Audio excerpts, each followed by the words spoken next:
Hi, and welcome back. What is wrong? Why are you... You just made a funny expression. Okay. All right. Hi, welcome back to I Was Thinking. I am Nafees. And I'm Simone, and I'm keeping all that in. What's up, everyone? How are you guys doing? Not only am I Simone, I am also a liar, because I said we would try to do this on our regular schedule. Oh God, now I can't even talk. Every 2 weeks. Every 2 weeks, and it's been about like another month, probably 2, depending how long it takes me to edit this. That's another frustration I've been having as we keep doing this. I don't think my laptop has the storage anymore for me to export, or at least the program that I'm using. So sometimes I'll be done, but it takes me like a week trying to export it until I have to ask my dad to borrow his MacBook so I can export it through there. So I don't know. And I don't know if there's any other editing systems that I can use. I use Adobe Audition. It is just easier for me to use as far as editing, but yeah, my laptop acts like it's about to explode every time I try to export the last, like, I want to say 5 episodes we've done. So, wow, it's been another struggle. You also have a MacBook? Yeah, I have a MacBook Air. I've tried using that one GarageBand thing, and I don't like it. It's too confusing for me. I've also tried to use Audition, and as far as editing, it's confusing for me.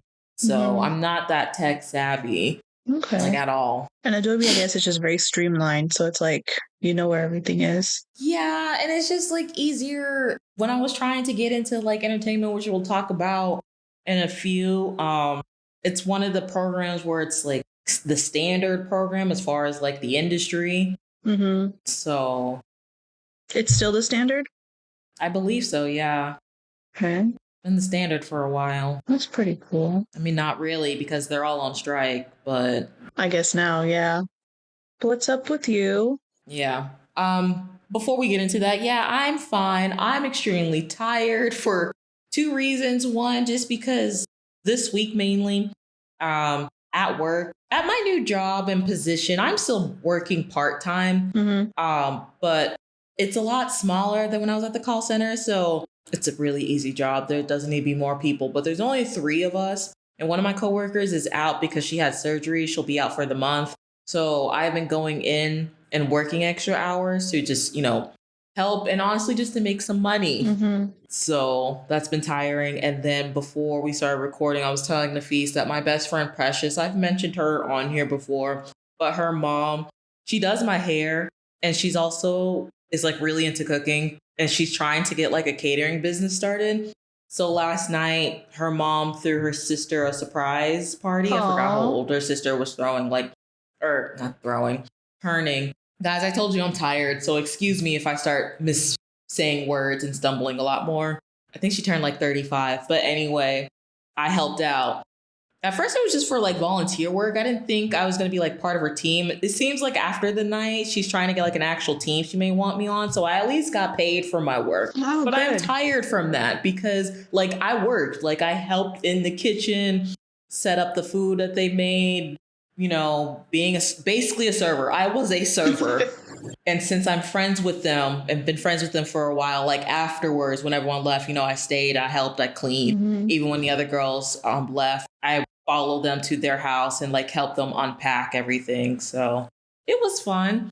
And if she wants me to help her get this business off, I'm more than willing to, especially now that I know I'm getting paid. Like I could use the extra money. I'm not going to lie. Yeah. It also goes into like hospitality, which I went to school for, which is interesting. But yeah, I'm just tired from that because I didn't get home till around midnight, and then I didn't go to sleep until around 1:30 because it takes me a long time to sleep and all that. And then I woke up at 7 this morning and then went grocery shopping because I had no food. Although she gave us a lot of food. That's one good thing because she cooks and she feeds us. So I ate food there, and then I took a lot of food home because there's still a lot of food left. Okay. That's good though. Are the grocery stores like close by your area, or do you have to like drive out? No, there's like an Aldi's like 10 to 15 minutes away from where I live. So okay. It's not that bad. Yeah. I personally really like Aldi's, but even them. Do you have an Aldi's in your area? Yeah, we do.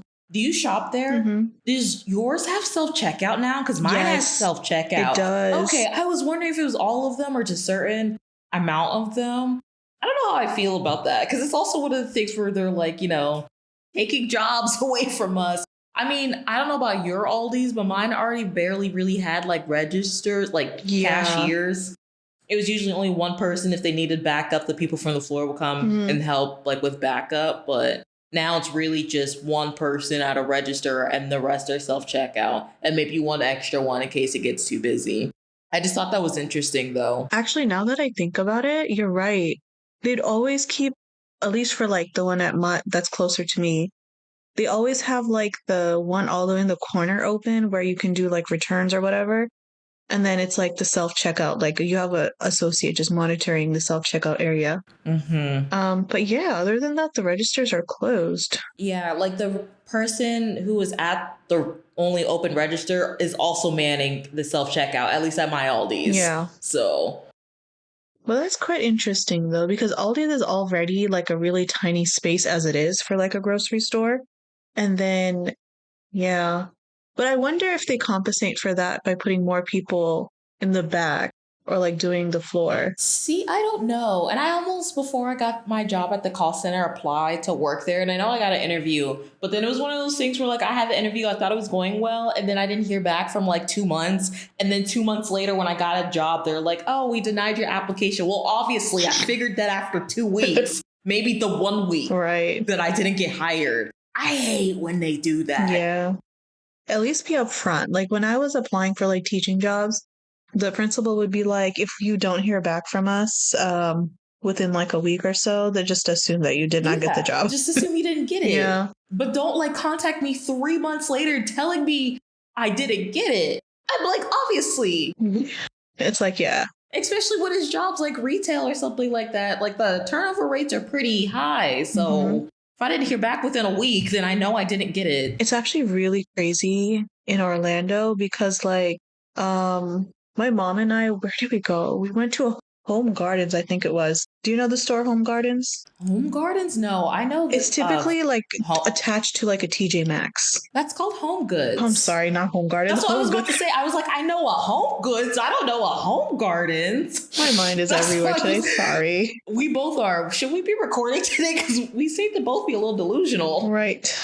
It's called delirious. It's Delulu nowadays. That's the term. What is that thing I keep seeing on TikTok? Something about being Delulu. I can't recite it because I can't think of it right now, but it's been funny. I understand to a certain extent. Yeah. Where was I going with this? Oh. I don't know. Where were you going? Oh, yeah. So we went to Home Goods last week. And like right as you get in through the automatic doors, there's like this little stand. And on it is like, if you're looking for like a job or an interview, just contact one of the associates for like an immediate interview for hire. And I'm like, wow. Oh, interesting. That was the first time I've ever seen that. I'm like, they must be desperate for like employees. Have to be. Not even to manager, just like the associates? Yeah, it's like just contact an associate. Well, to get a manager to do the interview. To get a manager. Yeah. Okay. That's still interesting though. Yeah. Because usually, especially like when I worked retail and people would come in, you know, looking for jobs, it was at the point where we just tell them to go online because no one takes paper applications anymore. But I don't know, like the whole job scene here has been pretty interesting because you still have like Dunkin' Donuts putting out, oh, we're hiring signs, $11 plus tips, which by the way, what is the minimum wage for Florida right now? I think it is 11. I think is it 11? Because I was still under the impression it's still 10. No, I think it is 11. Let me double check. I know they've been slowly increasing it to try to get it to 15, if I'm correct. My bad. It's 12. Oh, is it 12 now? Effective September 30th. So currently it's 11, but by the end of the month, it'll be 12. Okay. See, that's why I hate restaurants. And that's why last time we talked about getting rid of tipping culture, because they can still start it under the minimum wage and make up for it with the tips. But I'm just thinking, how would you tip a Dunkin' Donuts worker? Like, what are you tipping them for? They'd always have like a bowl at the front. Like if the service was good, if they were just really nice. And then I think even the people at the front also make the stuff. So. But do they really make the stuff though? Yes. Have you never gone inside a Dunkin' Donuts before, Nafees? I have. But sometimes, like, the food just never seems fresh to me, so I don't know, I guess. No, I'm not talking about the food. Yes, the food most of the time is, like, frozen and they just, like, heat it up or warm it up. I'm mostly talking about the coffee. Oh. They make the coffee. Yeah. They don't make the food. Okay. Yeah, that makes sense. That's what I meant. But yeah, it's just been like really crazy as far as like jobs are concerned because nobody wants to do retail and people most definitely want to do fast food. I don't blame them because people are assholes. Yeah. If people didn't treat service workers as terrible, I'm sure like people wanting to work these jobs wouldn't be as bad. Not even just customers treating them badly, but also bad management. And when you have both of those together in a place, that's just, Yeah. what is it? Toxic work environment, detrimental to your mental health. Like, honestly, I feel like it doesn't even matter if like the customers or whatever are like nasty. I think it's like very, very important though, like your team that you work with are like solid because good coworkers, I promise you, make the day so much better. yeah, I'm like that too. I was like that at my first like actual real job at Kohl's, which is a retail store if no one knows. I mean, my coworkers were really cool, especially my one manager. But when my one like really awesome manager left, that's when I knew it was going, I needed to bounce. And I always said that to him too. I was like, Matt, you know, the one day you leave or get transferred, a majority of us are probably going to leave. Yeah. And that's exactly what happened. It is exactly what happened. I also put in my application to go to school at the right time because the only reason I left that job was to go To school. to college. Yeah. So, and then that was kind of like the call center too. I mean, both was just stressful. And my coworkers were fine, but it was just like the management that really made me leave, especially when I kept asking to like get more hours for money. And they kept saying they're going to and then didn't. But it was just like other stuff too. Like when any of us had like a complaint about how we're doing things and try to put in suggestions to make things better and easier for all of us, like they wouldn't listen to us. Yeah. So that's another thing too. It's not only just like cool like coworkers, it's also just like management because you can only trauma bond with your coworkers at work to a certain extent. And either way, whether it's with the customers or with management. So my dad did also mention last week, he made a comment where he said I seem a lot more relaxed with my new position. Yeah, so that's good. It's not a position I want forever because it's really that simple. I would really like to get out of healthcare. See, we have, if anyone doesn't realize this is a ramble episode, but it's funny because Brianna, who we've had on the show before that we're trying to get on the show, she had tweeted about like not knowing if she just hates working in general or just, what did she say? Something about work. Like, does she hate working? Or does she I'm going to try to find it because it was interesting. And I replied back and I'm like, I think I just hate like working, but I also really just need to get a job out of like any type of customer or guest service. Yeah. But that's also hard because those type of jobs, you need like 10 different qualifications. And like I just said, I'm not tech savvy. You need to have 3 years of experience right out of college.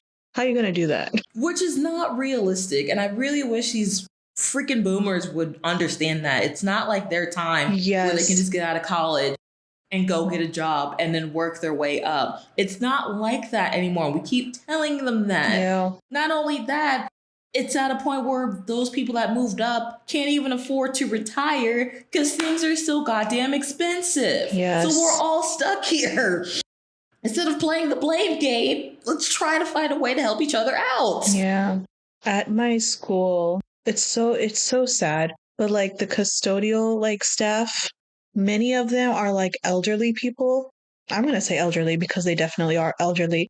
Like No, they when you look at them, they look like they need to be retired, but they're out here working and I'm just like, "Oh my goodness." I don't think I've ever been to any type of school where the custodial was not anyone Older, younger than 50. Yeah. And it's like, sir, ma'am, why are you working? Go break. Because they can't. Because they can't afford to retire. Yeah. They're trying to get rid of their Social Security as well. So it's like, look, if they get rid of they better not because that's a huge chunk out of my paycheck. I want that back. Listen, girl, again, I don't really get into politics, but they've, especially one side, been talking about that for a long time. I found the tweet. So she had said, I really just think I hate working. I know that's not an unpopular opinion, but like, damn, I straight up in all caps hate working. And then I told her, I was like, felt that in my soul. No matter how many times I switch jobs, I end up hating it months later. I just hate working, period. But like, we also need money to survive. Yeah. And then that's when I told her, it was like, as I told you, I think I just need to get out of customer service jobs, but I don't know where to start with my lack of experience because people don't like to hire you if you don't have experience. But how am I going to get experience if you don't let me work to gain the experience? You guys see how like round in a circle that sounds? When you say it out loud, it don't make sense, but that's the messed up system we live in. Right. So what am I going to do about it? What type of job are you looking for? And that's the thing. I also don't know either. Right now, I'm just chilling and working what I do because it's so easy. I am basically just like an operator at this point, and I'm just chilling most of the time, trying to study up on my Korean, go on my TikTok, all that good How much stuff. do they pay you an hour? I had to take a pay cut from the call center, so it's $16.25. Okay. Yeah. That's actually still not bad though. No, it's not. And I'm sure it'll go up if I'm still there by next year because at that place you get a raise every year. However, I don't know. How much was the call center paying you? Well, when I started it was $16, but then my year it went up to $16.50. And I don't know with this new position because I'm still in the same company. So I don't know if my year is going to be when I started the call center, which was in January, or when I got this new position, which was back in May. I have a feeling it might be in May. We will see. But okay. Yeah. But I mean, actually, it's not that big of a pay cut then. It's just a few. It was like 25 cents, but my hours also got cut a little bit. And also with the call center, because I had worked weekends sometimes, and at a certain time, when you work after 7, you got like time and a half. Oh. So that was making my paychecks seem more. So that's the only reason why I lost some money. Like I know it went down about $100 realistically because I don't work weekends anymore or after 7 p.m. But you make up for that by being more relaxed though. Yeah. Yeah. That's so sad. Like I have to sacrifice my mental health for money. Welcome to the club, girl. Welcome to the club. Adulting. But I know as much as I complain about like teaching and stuff, I feel like teaching is a pretty solid gig if you're just trying to like, get yourself situated. Because 1, you get all the benefits for full time. 2, you get every single holiday off. But the one downfall is like, if you know you're not a kids person, then it might not be for you. And I'm not a kids person. Yeah. So, as we have said many, many, many times. And the thing is, you need to have a lot of patience and a lot of understanding, especially when you're trying to teach the younger ones. When I mean younger, I mean, younger. Because like so far, I told you, like I've only taught seniors and 4th grade before I taught 4th grade before the pandemic, and that was a blast. Love the kids. Could be better students, but yeah, it just requires a lot of patience in general. 12th graders was better, but in a sense, it's like a different type of patience. Like great kids, they'll listen to you, but like trying to get them to turn and work is like trying to pull teeth. Like, oh my goodness. But I was also going to ask you because I think for me anyway, I just don't think I'm good at like teaching. That does take a skill that people don't realize. Besides the kids, I'm not sure how I would deal with the parents, especially if you have an unruly kid and has one of those parents that sees that they can do no wrong and blames you for their behavior. I don't know if I'd be able to handle that. So I think I'm very fortunate because the school that I work at, the support system as far as regarding that particular concern is like quite strong because like they're not quick to blame the teacher for things because they know that the background the kids come from, like it's pretty obvious, like there could be situations like that. But typically, this is actually the first year where I've actually interacted with parents more often just because a lot of these kids have ADHD and they like need their meds and things like that. Because I saw what they were like without their meds, and I actually had to contact a parent and just tell them like your child is not sitting down. Like the only thing left for them to do is just bounce off the walls. Like that's how crazy it's been. But no, the parents have been very, very open. They've been very good about it. They're like, okay, just keep me updated if you have any issues with the kid. I'll talk to him regarding this, and that. So no issues there. But again, it really just depends on the community that you're teaching in and the school that you're teaching in, because I know it's different if you go to like a private school or if you go to like a public school in a much more diverse area. So, because I think that was something Brianna used to tell us too, because she taught more in a private school, so she would get that a lot. She always had issues with parents because of like the student teacher dynamic and all that. And the type of school that she taught in was one of those more like prestigious type schools. Exactly. But at least I'm grateful for where I am. Yeah, it's not this. I'm not teaching the same grade, but I guess it's better in a way because I can actually discipline them and they'll actually take it seriously. Like if I tell them to put their phones away, which by the way is now like a district wide rule. Like the kids cannot have their phones out from the start of school until the end. Like at any point throughout the day, they cannot have it out. Not even during like lunch? Or headphones.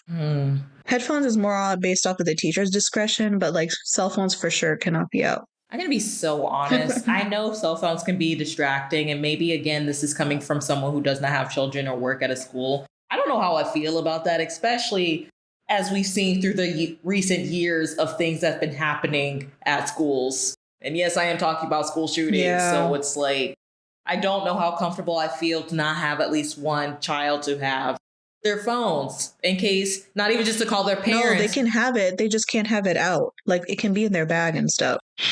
Oh, so it can be on them? They don't have to put it somewhere no. Like where they can't reach it? No. They can have it on them. It just cannot be out visibly. Okay, so I will retract that then because I thought like you guys were physically taking the phones away from the kids. You would have heard about it on the news for sure if that was the case. Are you sure? Because sometimes they'll be reporting about everything. So they had a whole petition on Instagram and like a good 3,000 kids and parents have signed it because of the no phone policy. About not taking their phones away, or about like having the phones being put away throughout the entire day. I mean, I understand that as well too, because it's like, what if a parent needs to contact their kid in case like an emergency? They can do it the old school way and contact the front office, which is honestly because I get that perspective where like, okay, the parent needs to reach their child like in an emergency, but like that happens often, like a lot, where the parent is the one texting the kid in the middle of class and the kid has to answer it in the middle of class.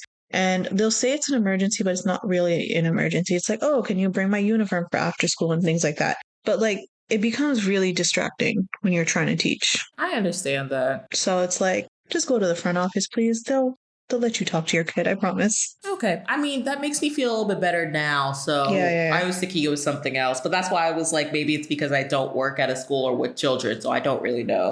But now that you cleared that up for me, it's not too bad. Yeah, no, for sure. Even I wouldn't have agreed with it if they were like not allowed to have it on them. Because like, that's dangerous. Anything can happen, especially nowadays. So, and like, I'm always paranoid too because I'm not even in the same classroom. Like, the building that I'm in, the classroom that I am, the door doesn't even lock properly and it doesn't have like a window. And like, so what's with it's like, what is with all these places be putting people in like windowless, only one exit facilities? Right. No, like I have like a window that looks out into the road, but like the door itself has to have a window. Mine does not have a window. So if I open the door, I don't really know who I'm opening the door to. That's scary and unsafe. That is scary and it is unsafe. And I told them before school started, I would really like this fixed. Has that happened? No, because everyone takes like the longest time to do anything. Like me and my coworker this past week when we came back from Labor Day weekend, we've been fighting with IT because our phones aren't working. Yeah. And the coworker who's not there, his phone's only been working. So we've been having to get up when the phone rings and answer her phone so we can do our jobs, but we haven't been able to do other aspects of our jobs. And it's basically like every time we call IT, it's just not of an importance.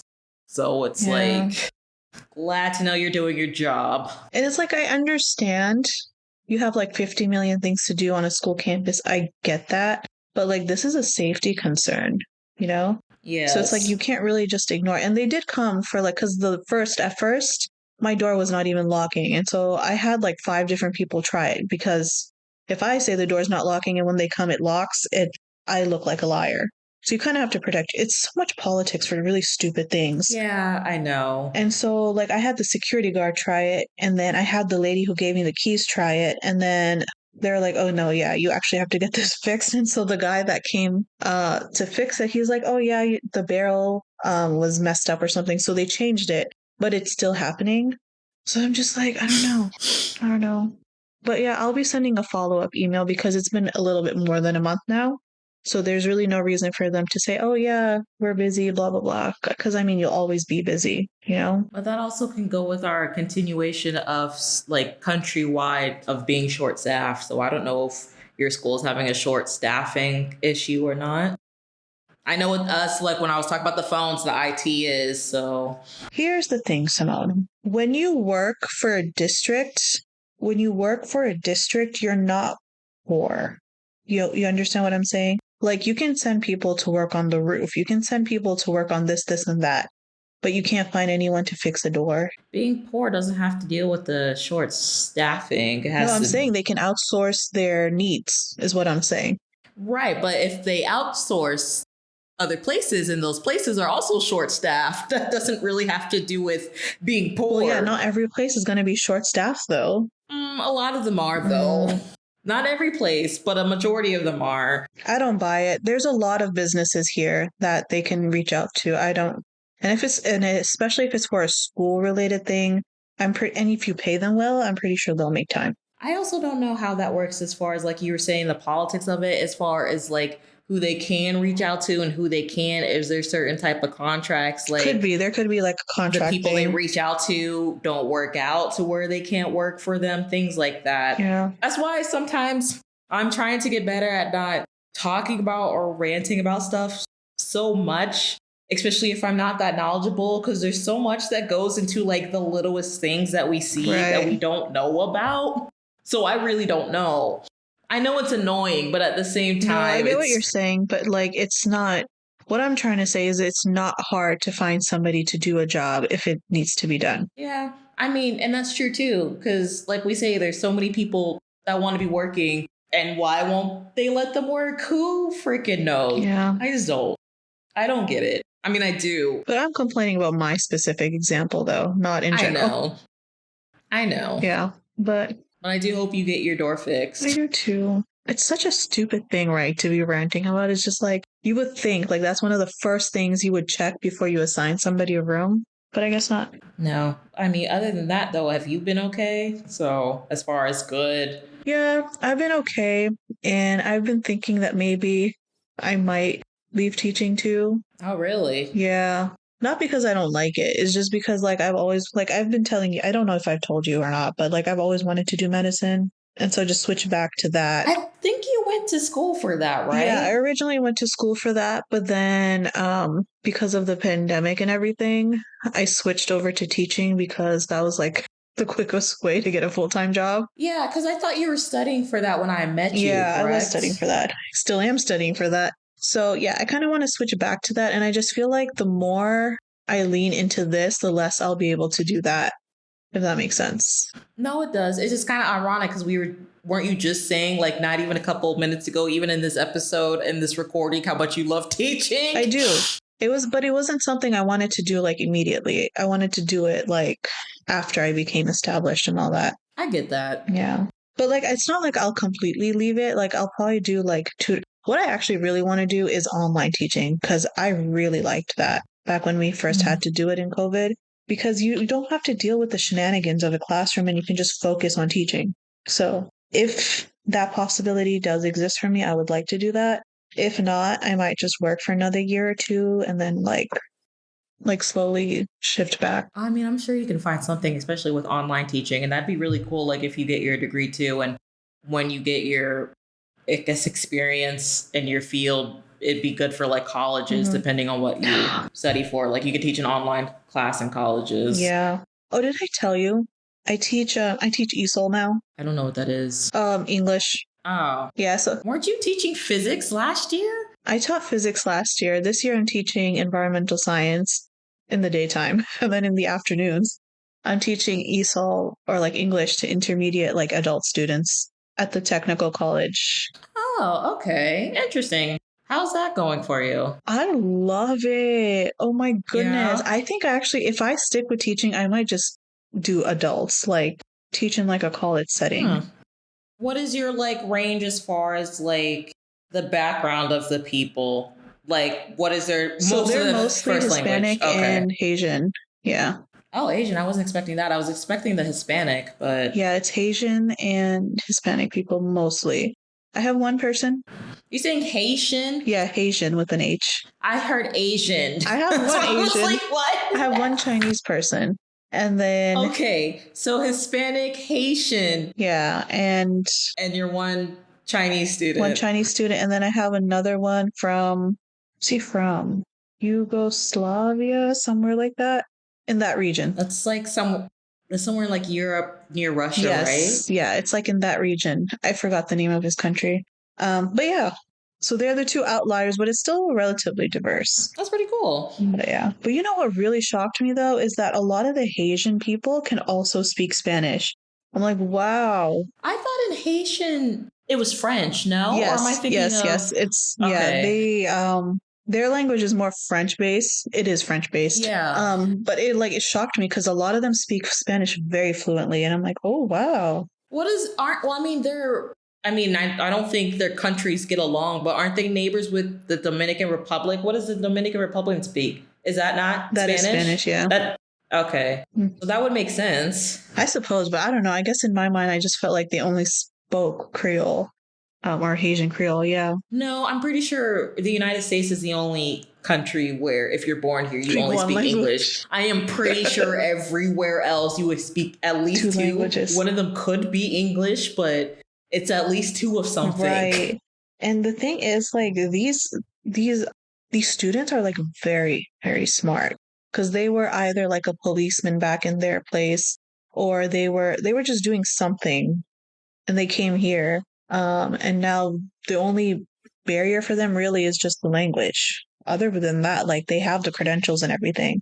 So it's like really, it's kind of inspiring. I'm not even gonna lie. It's like if they can work that hard after a long day and come to school to actually learn and actually pay attention and do the work, it's like, what am I doing with my life? Like you really are forced to think about it. Like it's so, so amazing. I mean, everyone's life is different, so try not to compare too much. And not only that, they go right back to work after they finish like at the school. I'm like, hats off to you.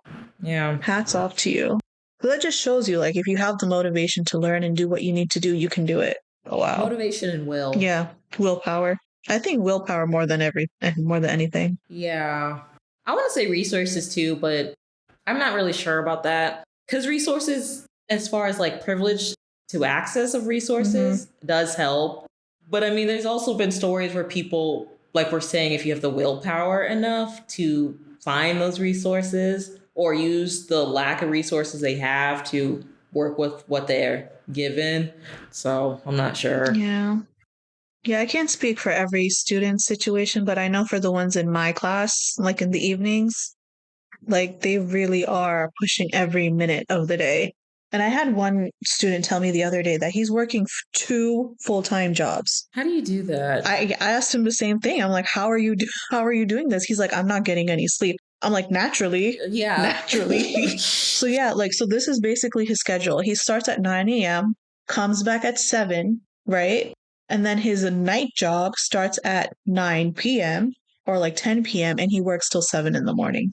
I'm like, sir, I understand you need to work, but like you also have to take care of yourself. And like, because if you are not healthy, they're not going to care. They're just going to find somebody else. He's like, yeah, I know. It's not going to be a long-term thing, but just for now. I'm like, yeah, health comes first though. Because money is good, but that health. Yeah, I see what he means by no sleeping. He barely even has time to do 4 hours. Yeah. That in between is not even long enough to get like a good nap in. Yeah. Because the thing was, he used to be like present like every day. And then he just recently stopped coming every now and then. So the classes are like 3 days a week. So he'd show up like 2 or maybe 1. And so like one of the students asked him and I kind of like popped in on the conversation. And then that's when he just told me like his schedule. I'm like, that is crazy.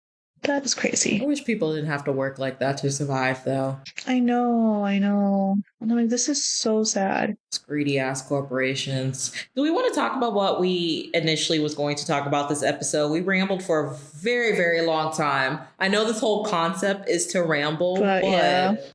I don't know. What do you want to do? You're the one who asked me. I mean, if we get to it, we can get to it. But like, okay. Yeah. Well, let's get to it now since I brought it up. So actually, yeah, since we're talking about working. Yes, because I was shocked. Just to let y'all know, I'm exposing Nafees a little bit. I'm usually the first one to contact her about episodes and recording. And this time, maybe because I was a little MIA because I was busy myself, she contacted me. So I was like, what? Am I in an alternate universe? No, I'm joking. But yes, I was actually Nafees going to wanted to comment. I'm like, get. look how the tables have turned for this weekend. They have. So she wanted to talk about what I've been ranting about the past since it started. Actually, I think I've been talking about what's been happening with the writers even before they officially went on strike. You have. Yeah. But you always did a good job of containing yourself, I guess I could say. Because you'll like touch on it, but then you wouldn't like go full into like what was actually going on.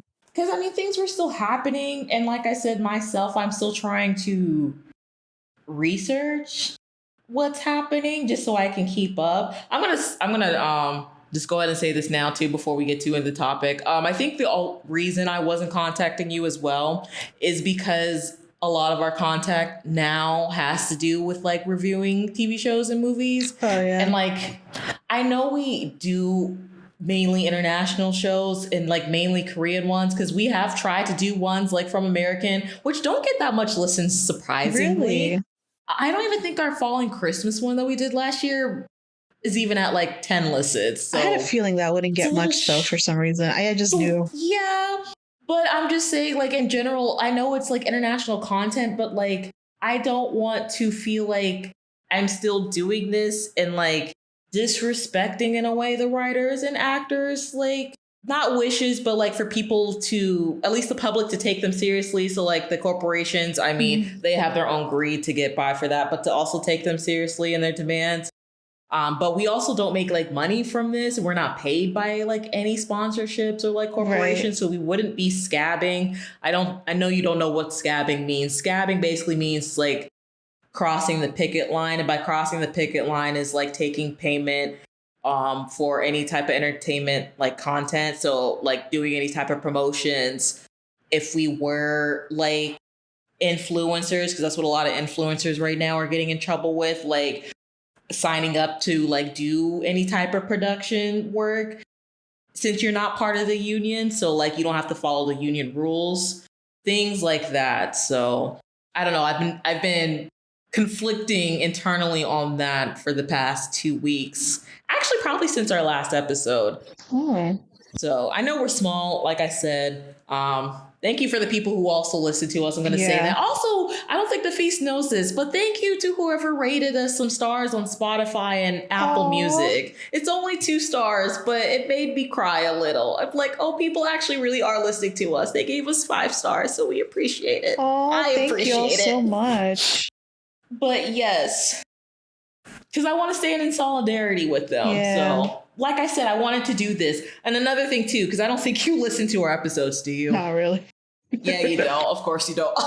It's fine, though. I did a PSA on the very last one. I don't know if you remember this, but you had brought up at the beginning why they won't just look for other jobs. Mm-hmm. And I had a hard time like answering you. So like when I was editing back, I kind of answered you. I don't want to say that question triggered me, but it did bring up something in me because I had always heard that as a kid. As I've expressed many times, I used to want to work as in this industry, whether it was like a writer, an actor, and director. So like, you know, when you go a majority of your life not even really living in the cities where like that accessibility to get into that industry is that easily accessed, and like being told, I mean, that's fine for now, but make sure like when you get older, get realistic and like look for a real job, kind of did something to me too. Oh, like what is the definition of real in this sense? Or just like a job. Because I mean, I really hate how people downplay what they do. They're doing work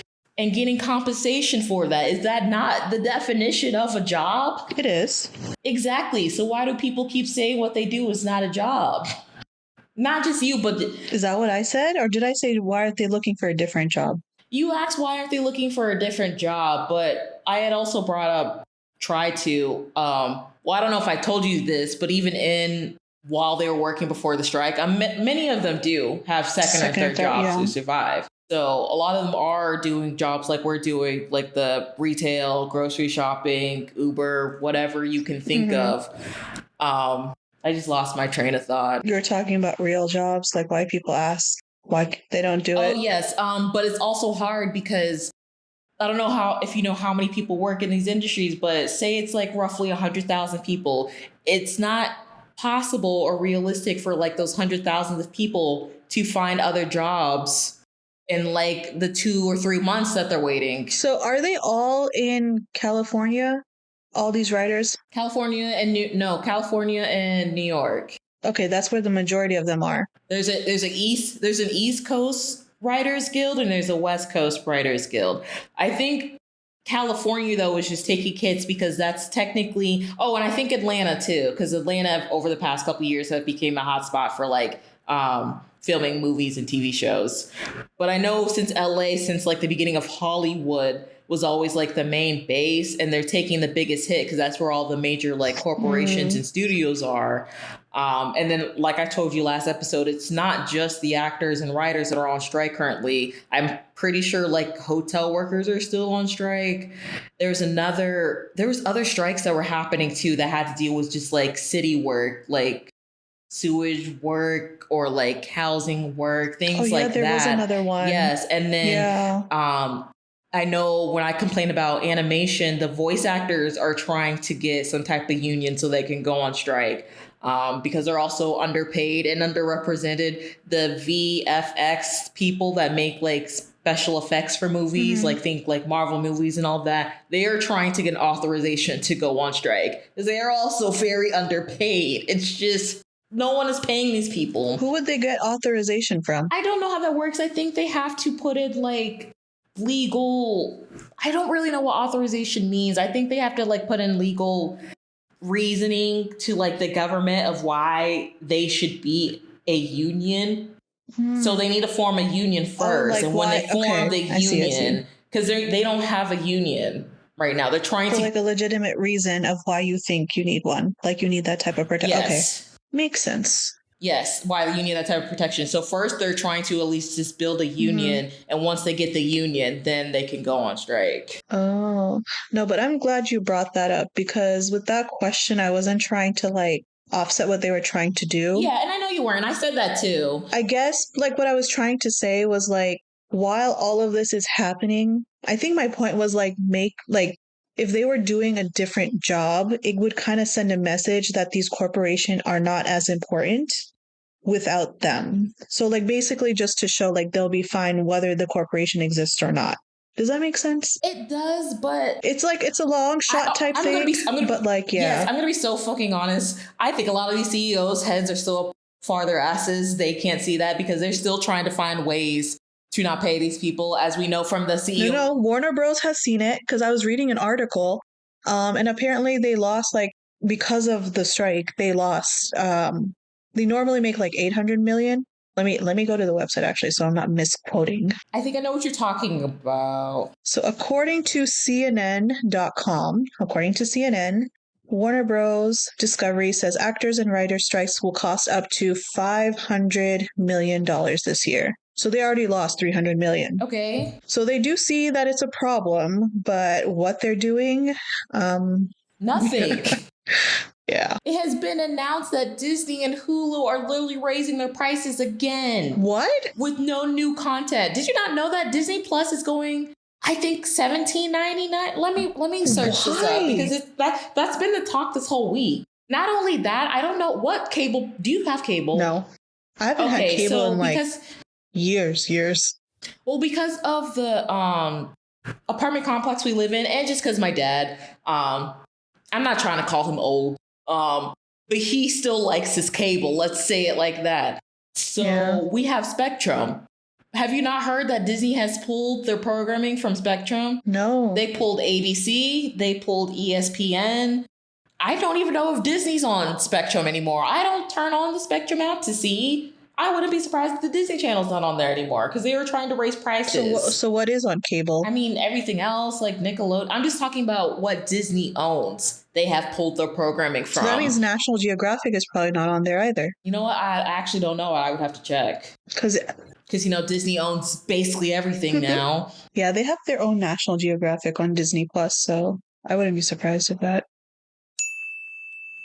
Wanted to give an update because we recorded this a while ago. So all the channels that I had said were off of Spectrum, like ESPN and ABC are back on Spectrum. Why? Because I think they realized they were way too dumb to try to take these programs away, especially before the start of football season. And everybody knows, even if you don't live in America, how important football season is to some of these people. So they straightened up and put them back on Spectrum. They really tried it. They must have came to some agreement. I don't think the prices went up like Disney was trying. But yeah, that was a very interesting week or two. It was off. Listen, all I'm trying to say is remember all those times I tried to hold back to talk about why I always thought Disney was so evil? Most of it was coming from because we reside in Florida and I grew up in Florida. So I have been around Disney World and just the experience that I know of Disney World, especially when I went to the college I went to and a lot of the students I worked with work for Disney. Or Universal. Or just the theme parks in general. But I'm mostly talking about Disney because people talk about Disney. Yeah. And the way people are finally starting to wake up. It's just been making me happy, okay? It's just been making me happy. Oh my goodness. How will that affect Marvel then? Because a lot of Marvel movies are on there too. On what? Disney Plus and all that. Well, I'm talking about cable right now. I'm not talking about the app. But I'm just saying, in general, I wonder how that would play out with that franchise. I'm sure just like every other franchise. Not good right now. Hang on. I'm taking this pause because I'm trying to look this up for you so I can tell you the correct amount. And this is for people who pay the subscriptions to not have ads. I don't think this affects the people that have ads. Oh, okay. Okay, so yes. So Hulu is to increase the price to $17.99 and Disney Plus to increase the price to $13.99 starting October 12th. This is for no ads. Yes. But with ads, it's the same? I believe so, and I pay with ads, but the whole point of when streaming started to become big was to be able to watch content without ads. Yeah. And people paid extra money to watch content without ads. Now they're putting ads in and making it the prices, increase for the people trying not to have ads. So how would that be different from cable then? If I'm watching an Exactly. That is the whole point. Yeah. That is the whole freaking point. Because not only that, they're getting desperate. They're starting to pull content from other streaming services to other streaming services. A great example, I like the show Insecure by Issa Rae. For the longest time, that was a HBO original. And since they changed to Max and Max original, now it's on Netflix. So that's what I mean. Shows that used to be exclusively on one platform, they're now distributing it to other platforms to try to make up that money. Yeah. For the CEOs, not for the writers or the actors, because they're not seeing any of that payment. Yeah. But that's crazy. Yeah. Yeah. Yeah. And they passed and this is the longest running one since 1980 something.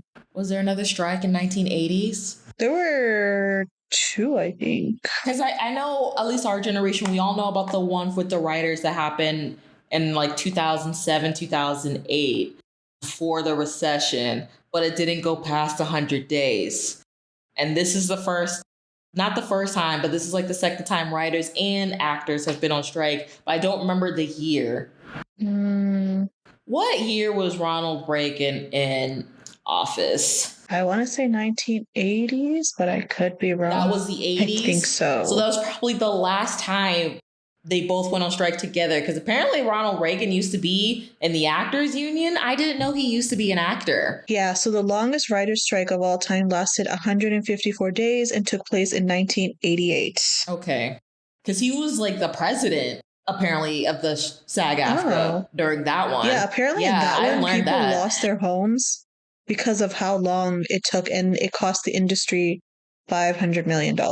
I mean, that's what they're trying to do now. That's what Bob Iger had said, to bleed them out until they lose their homes. And I think some of them are saying it's getting to the point now to where they're in financial trouble, which I know there is a fund for them that some actors that are A-list have put in.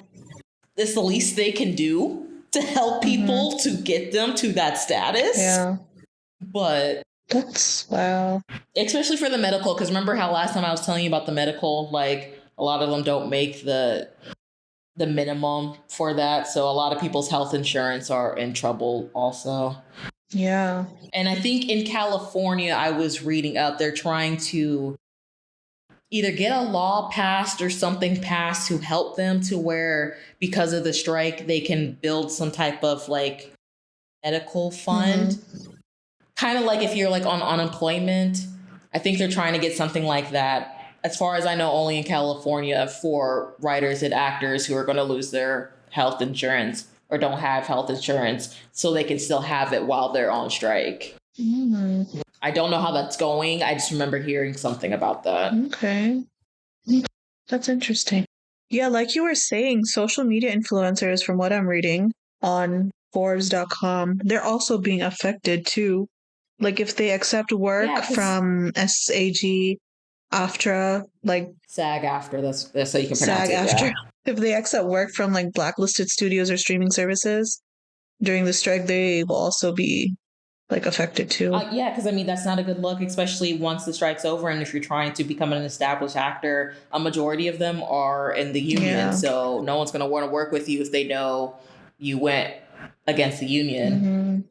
And even some people in the union have been like kind of showing out. Like I don't know if you ever used to watch the CW show Arrow. Yeah. The main actor on there, Stephen Amell, was in some hot water because he was basically saying how he was in because the vote to go on strike was almost unanimous. It was like 97%. And it seems like he was probably in that 3% that didn't want to go on strike. And he was at like a Comic-Con basically complaining about that, like why they're on strike, or like just because they're on strike, why he's not allowed to promote anything, basically being a white man and being a baby and like, I can't get my way, so I need to complain. Yeah. But they got him real quick because his publicist told him to go show up to one of the picket lines, and he was there. He did not look happy though. But someone told him, you need to shut your mouth if you ever want to keep working in this business. Right. That's funny. You were just talking about Disney. So apparently the CEO of Disney reacted to the news of like the Oppenheimer cast walking out during the premiere in the UK. He was like, writers and... It was Oppenheimer. Okay, I didn't know if it was Oppenheimer or Barbie. According to this, it was Oppenheimer during the UK premiere. Okay. So basically, he was saying that the writers and actors were not being realistic with their expectations. Expectations of what? Wanting to live? Let's look up how much he makes. It's like, I feel like I know, it's like 34 million. Disney CEO salary. And I could be understanding that too.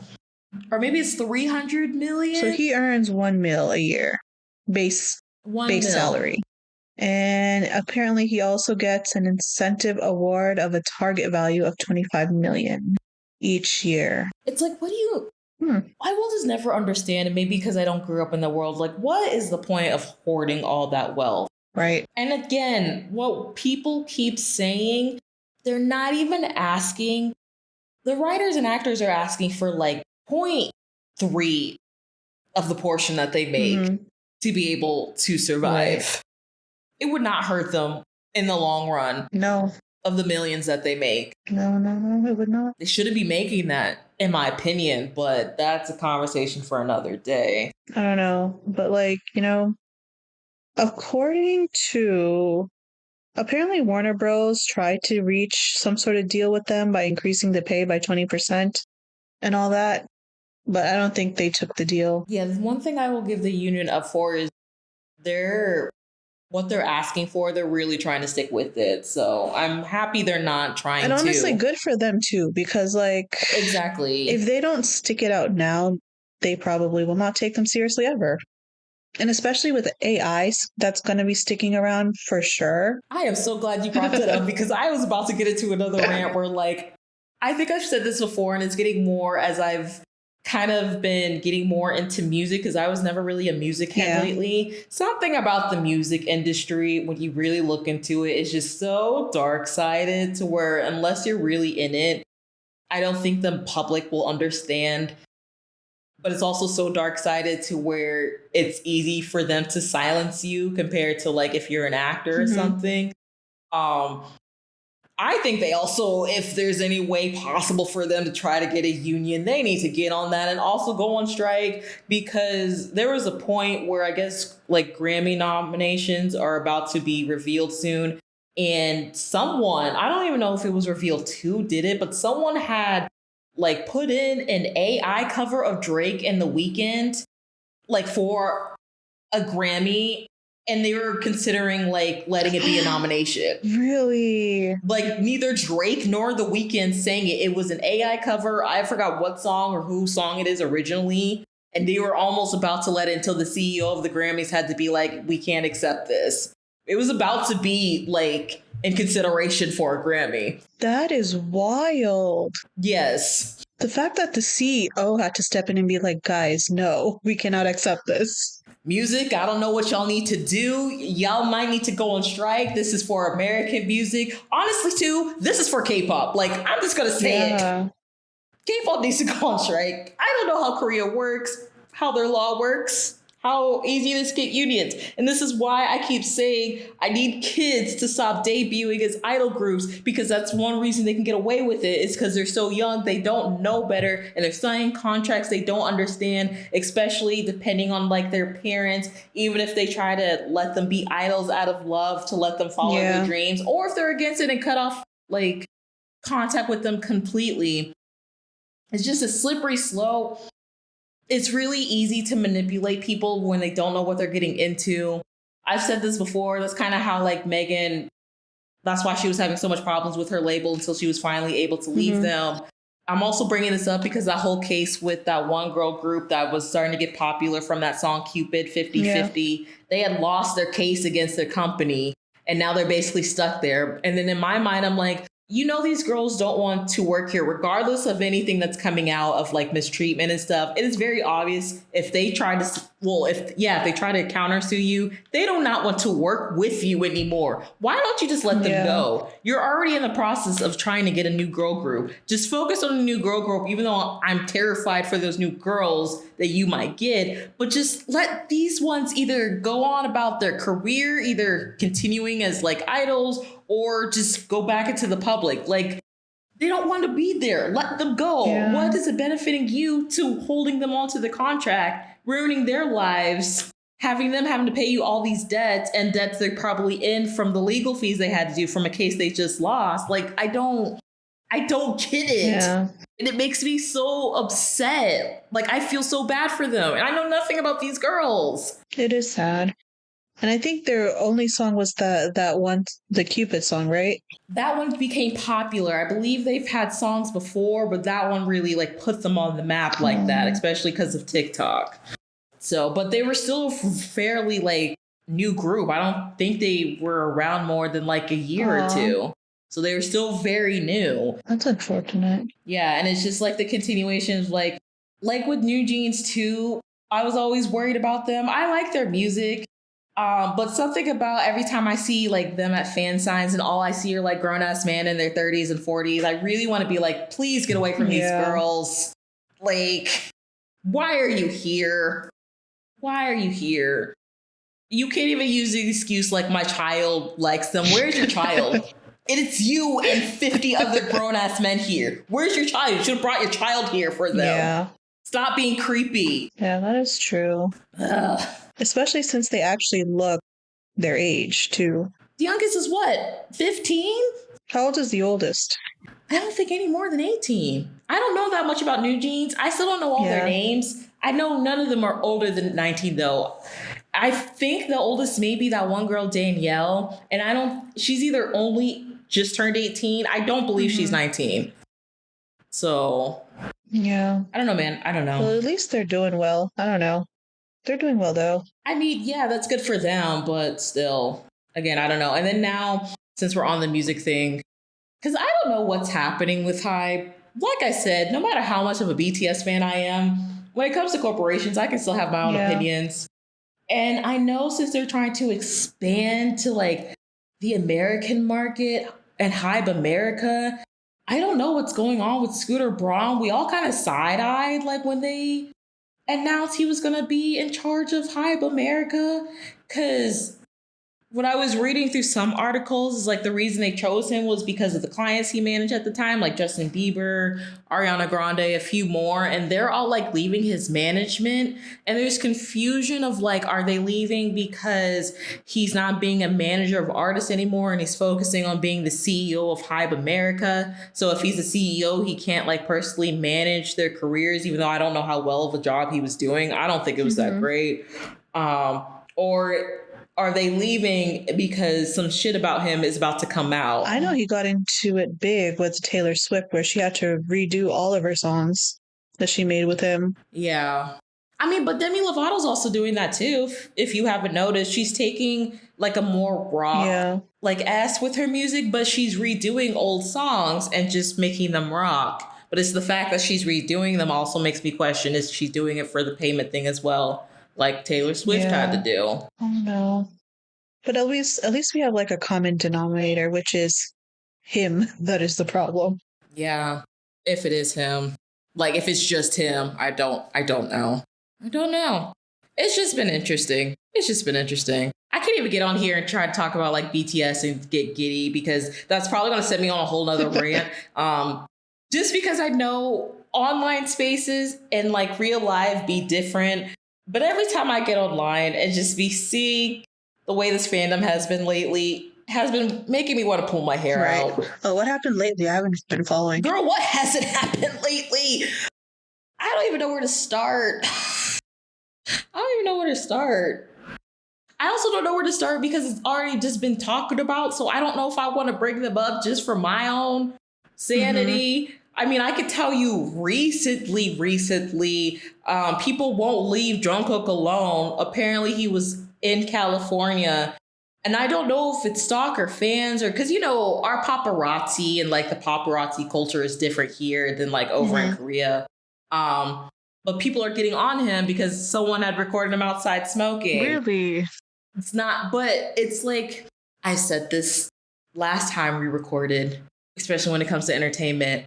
I think there's coming to a point where people are trying to push their moral compasses on celebrities too much to where they're trying to tell them what to do, or because, especially in K-pop, like, you know, the images they try to make like idols be, fabricate their personalities and stuff because they think they're what they're seeing on the camera screen. And if they see something that doesn't fit that image, they all get in a frenzy and telling them like they're not supposed to do this. This is not who you are. It's like, you don't know that.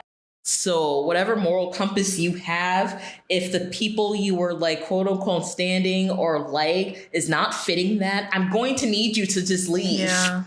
Like just stop being a fan. It is okay. You will survive. You can find other people that fit your moral compass to like. Yeah, there are more conservative artists coming out. So like like you said, if this doesn't work for you, switch lanes. There are plenty. There are plenty you can find. And I don't even mean that I'm like, if you like someone and you're going to like disagree on something that they do or not like something they do, that's fine. Like, I don't like smoking. I'm not going to tell Jungkook what to do with his body. He's an adult. He knows what he needs to do. He just turned 26, as we keep saying. Let that man live. Like, leave him alone. Because it started with Tae, because Taeyong was the first one. And I think smoking is common in Korea. I mean, they're about to like leave their work for a little bit to take a smoke break. So, yeah. It's really only America, I think, where like they had the whole like non-smoking campaign. I'm not saying smoking is good for you. That is not what I'm saying at all. Again, it is your body. Do whatever the hell you want with it. Will I say I'm concerned for his health? Yes, because I care about him. But again, I am not going to try to use that as a manipulation tactic of what he should and should not do. Because that is not my place as someone who does not know him personally. And even if I did know him personally, unless I really thought he was getting to a point where like you need help, that is the only time I would say something. But again, I am not his mother. I'm not his girlfriend. I'm not his wife. I'm not his best friend. I have no place to tell him or any other member what the hell to do. And I wish more fans were like that. And that's just been my annoyance for like the past month. That and then the whole Namjoon thing, I really don't want to get into that again. Oh, where he posted the lyrics. Okay, so you do know about that? Yeah. You are Muslim, correct? I never actually ever asked you. Yeah. I just want to know what your side of that is, because before you start talking, it's not his song. The song is 10 years old, and I've heard Frank Ocean himself, even when he performs it live, he doesn't say that part anymore. He has changed the lyrics because he listened to his fans. But it was also the hypocrisy of other, if we're keeping in the K-pop realm, other K-pop idols posting about that song. They're listening to that song literally like a couple months ago when he performed at Coachella. And that was another thing between like Blackpink fans and ARMYs, because Jisoo posted it on her story and how much she likes the song. The same song. Oh. Well, I'm going to be honest with you. I saw it and like, I didn't really think anything of it because there's like this Korean Muslim YouTuber that posted a video about like what RM posted on Instagram. So I clicked on like, this is weird because that YouTuber doesn't really get involved in K-pop like that. And so apparently the lyrics had something about like Allahu Akbar in it. And so he was kind of like explaining like, I guess from RM, like he was trying to explain like that RM wasn't trying to offend anybody. He was just trying to explain the lyrics itself. And so I don't know. I clicked out of it midway, but I was not offended by it. But that's the thing, though. He doesn't even talk about the song. He literally just posted a screenshot of the song because he does that on his Instagram stories where he's recommending songs he's listening to for ARMY. So it's not even like he sung it. It's not even like it was his song. He's literally like, hey, this is a song I'm listening to. If you guys also want to listen to it, here's where enjoy. I guess this is like the teacher in me that kind of like picks up on this. Context is very important, whether it's like, especially when you're trying to post something, right? So for example, if you're posting that set of lyrics, I guess maybe that wouldn't have been the best like lyrics to post. Maybe something before. But that's part of the chorus, right? Was that part of the chorus? Well, see, I don't know, because I knew nothing about the lyrics until people started getting on him saying it was Islamic. Islamophobic. He literally just posted a screenshot of the cover art of the song name, and that's it. So unless you had went to listen to the song. I think the post... okay, so he only posted the cover photo. He never posted the lyrics? He literally only... Like, you know how the picture comes up if you're listening to the song? Like this, it just shows whatever cover art they want to use, the artist's name. And like if you're using Spotify or Apple Music, that's literally all he posted. No lyrics, no like music of the song. That was it. Okay. So people were digging into and listening to the song. So people actually went in and actually listened to it. Yes. Oh, okay. That was the public themselves doing that. Gotcha. He literally just posted a picture. So yeah, back to the YouTuber. So he was basically just explaining the lyrics and stuff. But like from my understanding of the lyrics, it just seemed like it was about somebody who was trying to find their way. But when they tried these different religions, it just wasn't working for them. Like, that's the perspective I got. Yeah, and that's what people were saying.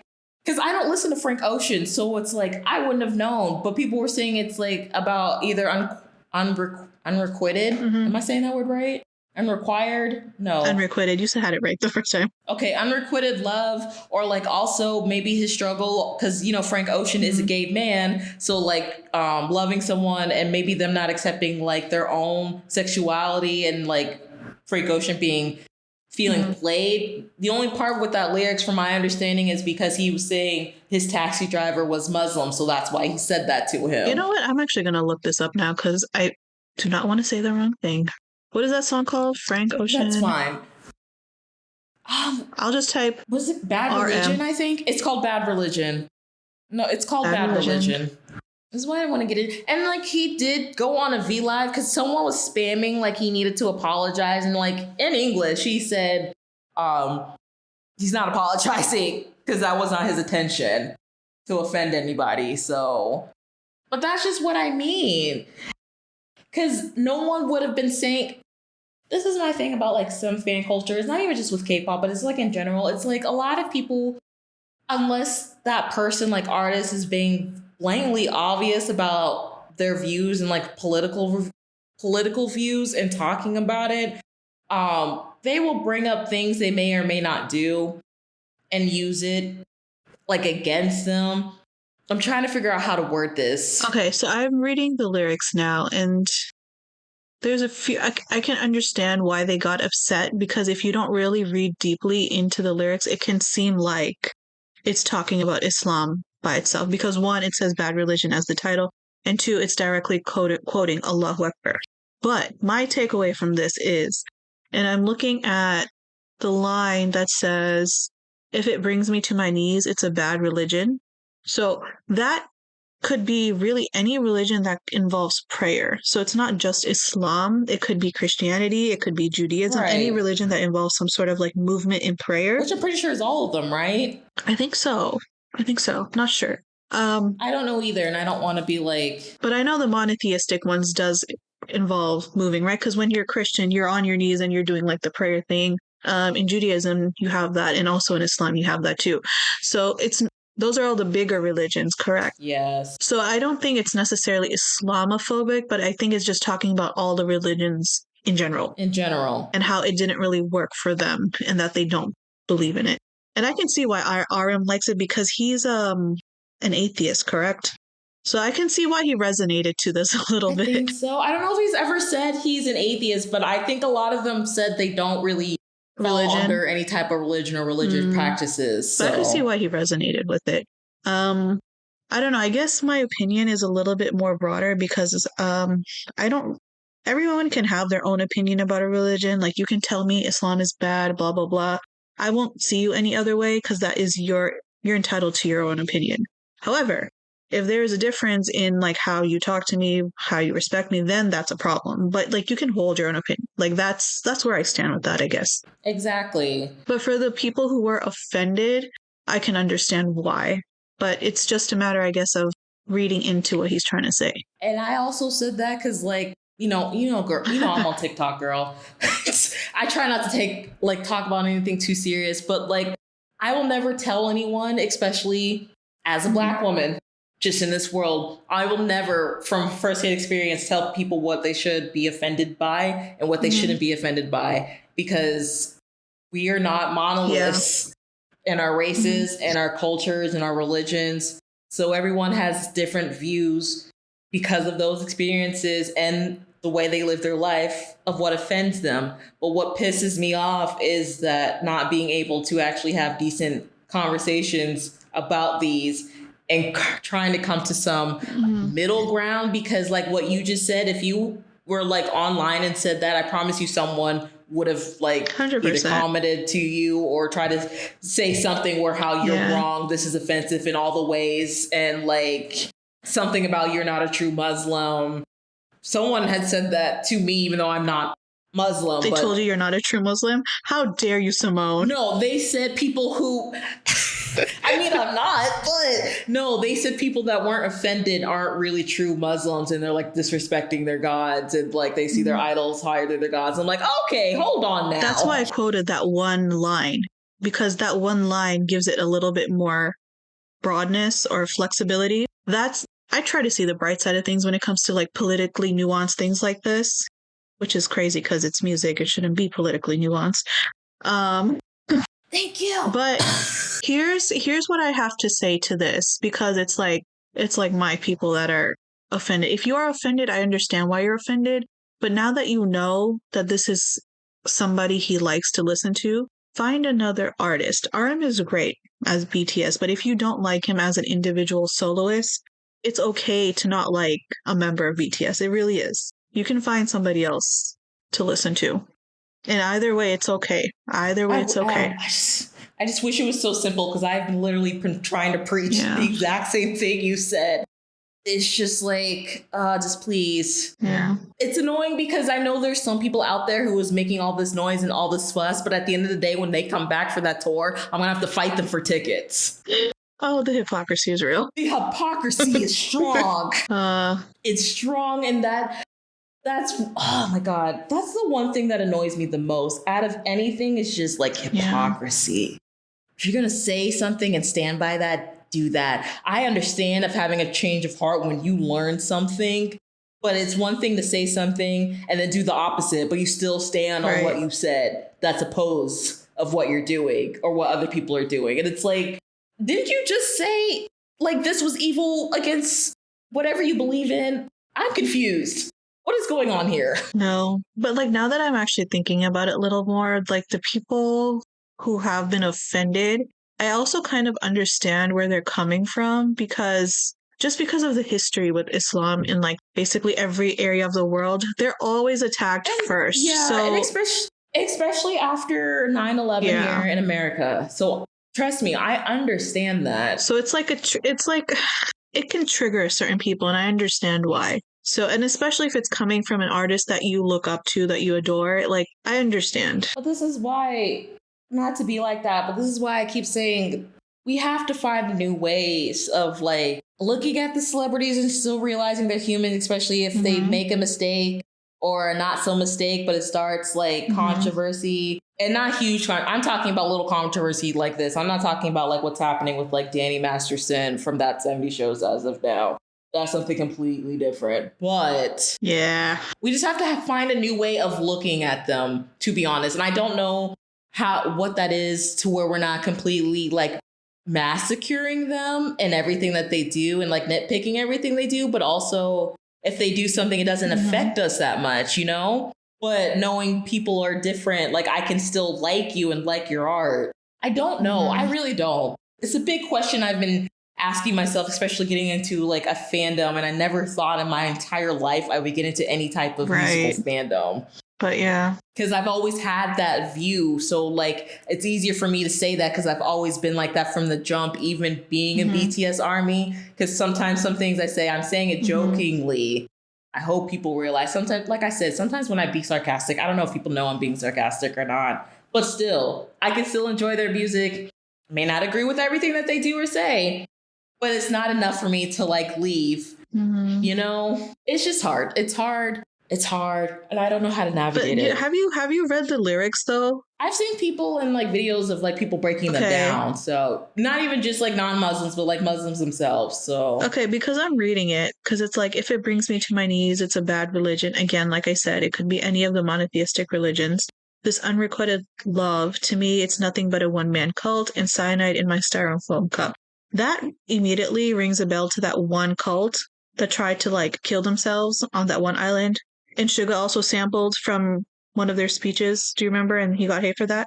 Are you talking about Jim Jones? Yes. So that kind of reminds me of that. So.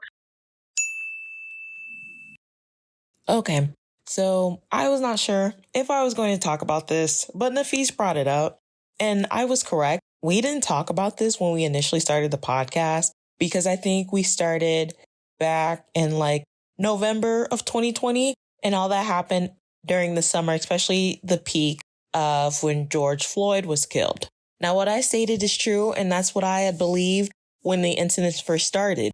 I believe if you're going to use any type of like speeches in music, you have to do research on who gave that speech and where the speech is from.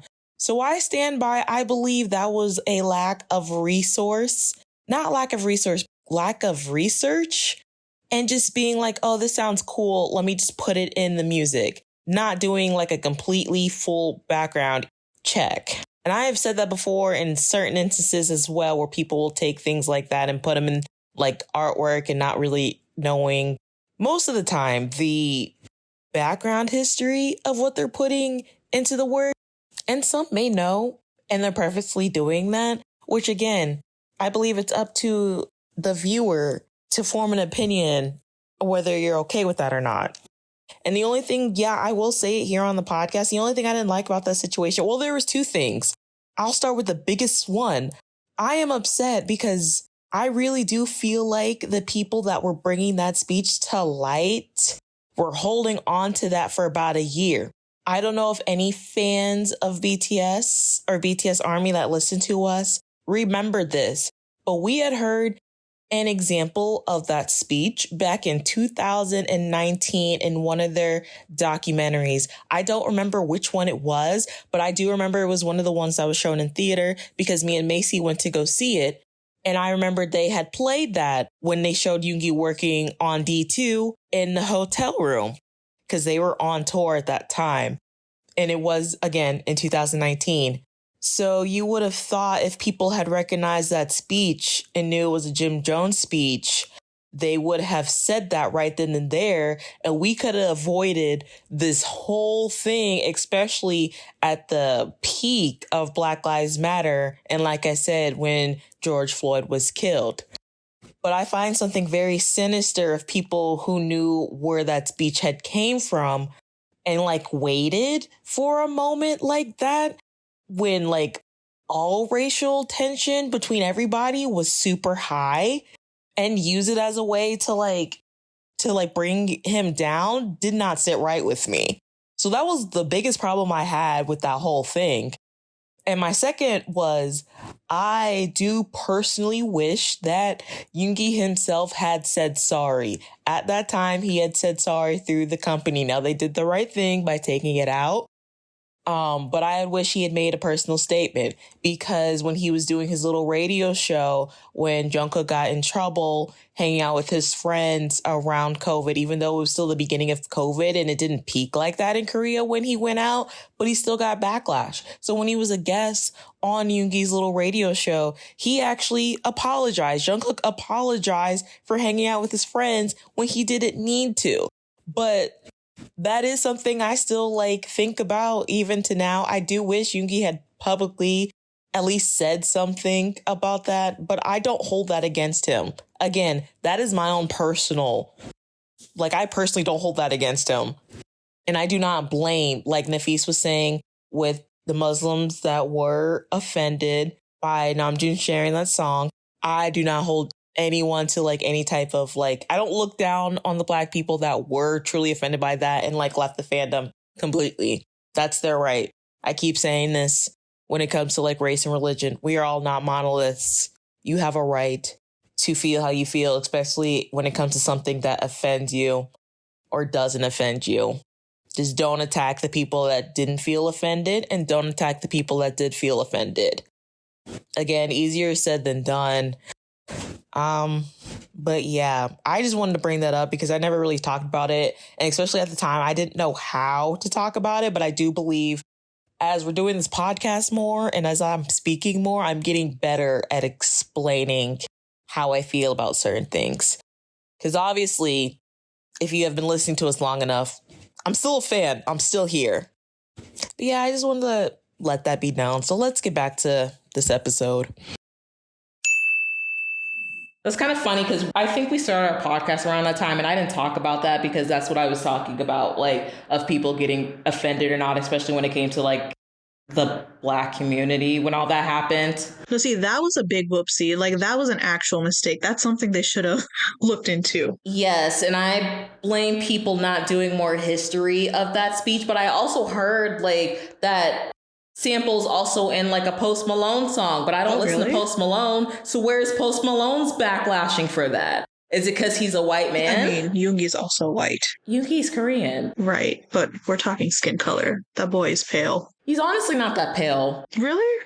I'm going to need you to look up the way Koreans have a built-in filter in their phone systems to where no matter what type of video you're recording for anything, if you are on their network, it automatically has that feature. I also know that because someone that I follow who is Black, and she took a trip to Korea and she was asking people how to take this filter off because she didn't set it up. It's something that's built into and this is coming from someone who has seen them twice. I've seen them in person twice. All of them are not that pale, especially Yoongi. They're not that pale. They're a lot tanner than what they look on camera. But that also has to go into just colorism in general. But we don't have time to talk about. Because I could say a lot about that. And I've been trying to hold my tongue on that because I don't know if colorism came from colonialism, or especially outside of America, if colorism was around before colonialism. But to me, I believe colorism and racism go hand in hand. Colorism has existed since biblical times. Before? I would say, yeah. Okay. But colorism also heightens the way people act towards racism, whether they realize it or not. It kind of feeds into that. It feeds into it because it's if you're saying this about people of your own same, is it ethnical background of their darker skin. What are you going to say about me as an actual Black person? And I'm dark skinned. Like, if y'all seen any videos of me, if you see my TikTok, there's no hiding that. I don't try to pretend to be anything less. So, but yeah, that's another thing too about, like, not going off topic, but like when the strike is over with, that's my also frustration with like media. And when it comes to representation, I've noticed, and I think I said this a while ago when we did like either our anniversary episode or something, when I was talking about how diversity to me in media is fake because they'll find someone who kind of like fits the character book of the diversity, but it's not actual diverse. Like, for example, when you're casting Black people, they always are going to pick the like lightest skinned Black person that's closest to white as far as shade of skin tone. Like, whether we want to admit that or not.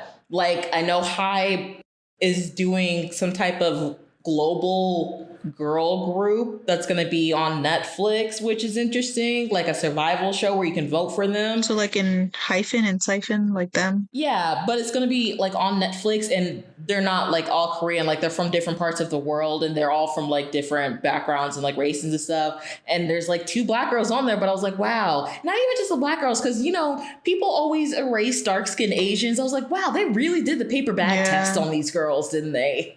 Like hardcore. Right. If no one knows what the paper bag test is, it's basically, you know how light a paper bag is, but it's still a certain shade of brown. That's technically the acceptable shade of brown in our society if you're going to be some type of brown. So if they hold it up to you and you're anything darker than that, then yeah, no, you're just not going to work. You're saying these girls are not darker than that? Not at all. Look up Dream Academy. Dream Academy. Try to look for a picture right now of what these girls look like. You'll know what I'm talking about. Because that's another frustration that I've been having. I haven't watched it yet. I wasn't interested in the first season, but I don't know if you've been aware of the... Yeah. You see what I'm talking about? Interesting. It's like so much for a global girl group. There's not really that much representation. Not saying none of them are untalented. I haven't been keeping up, and I'm sure they'll make a great group of whoever they pick. But it's just really telling. I am just saying. They're barely brown. Listen. Like, I actually had to look. I was like, you had to... I want to add something here, and I don't want to put the whole blame on Hybe. Let's also look at the one man who's been trying to get into the American market since I feel like he created his company, and that is Mr. JYP himself. If any of you know, I completely forgot about this, but on YouTube, he was doing this whole series apparently called A2K, which I think stands for America to Korea, and trying to form an American girl group. Well, as of today, as I'm recording this, which is September 22nd, the girls that were picked just got announced.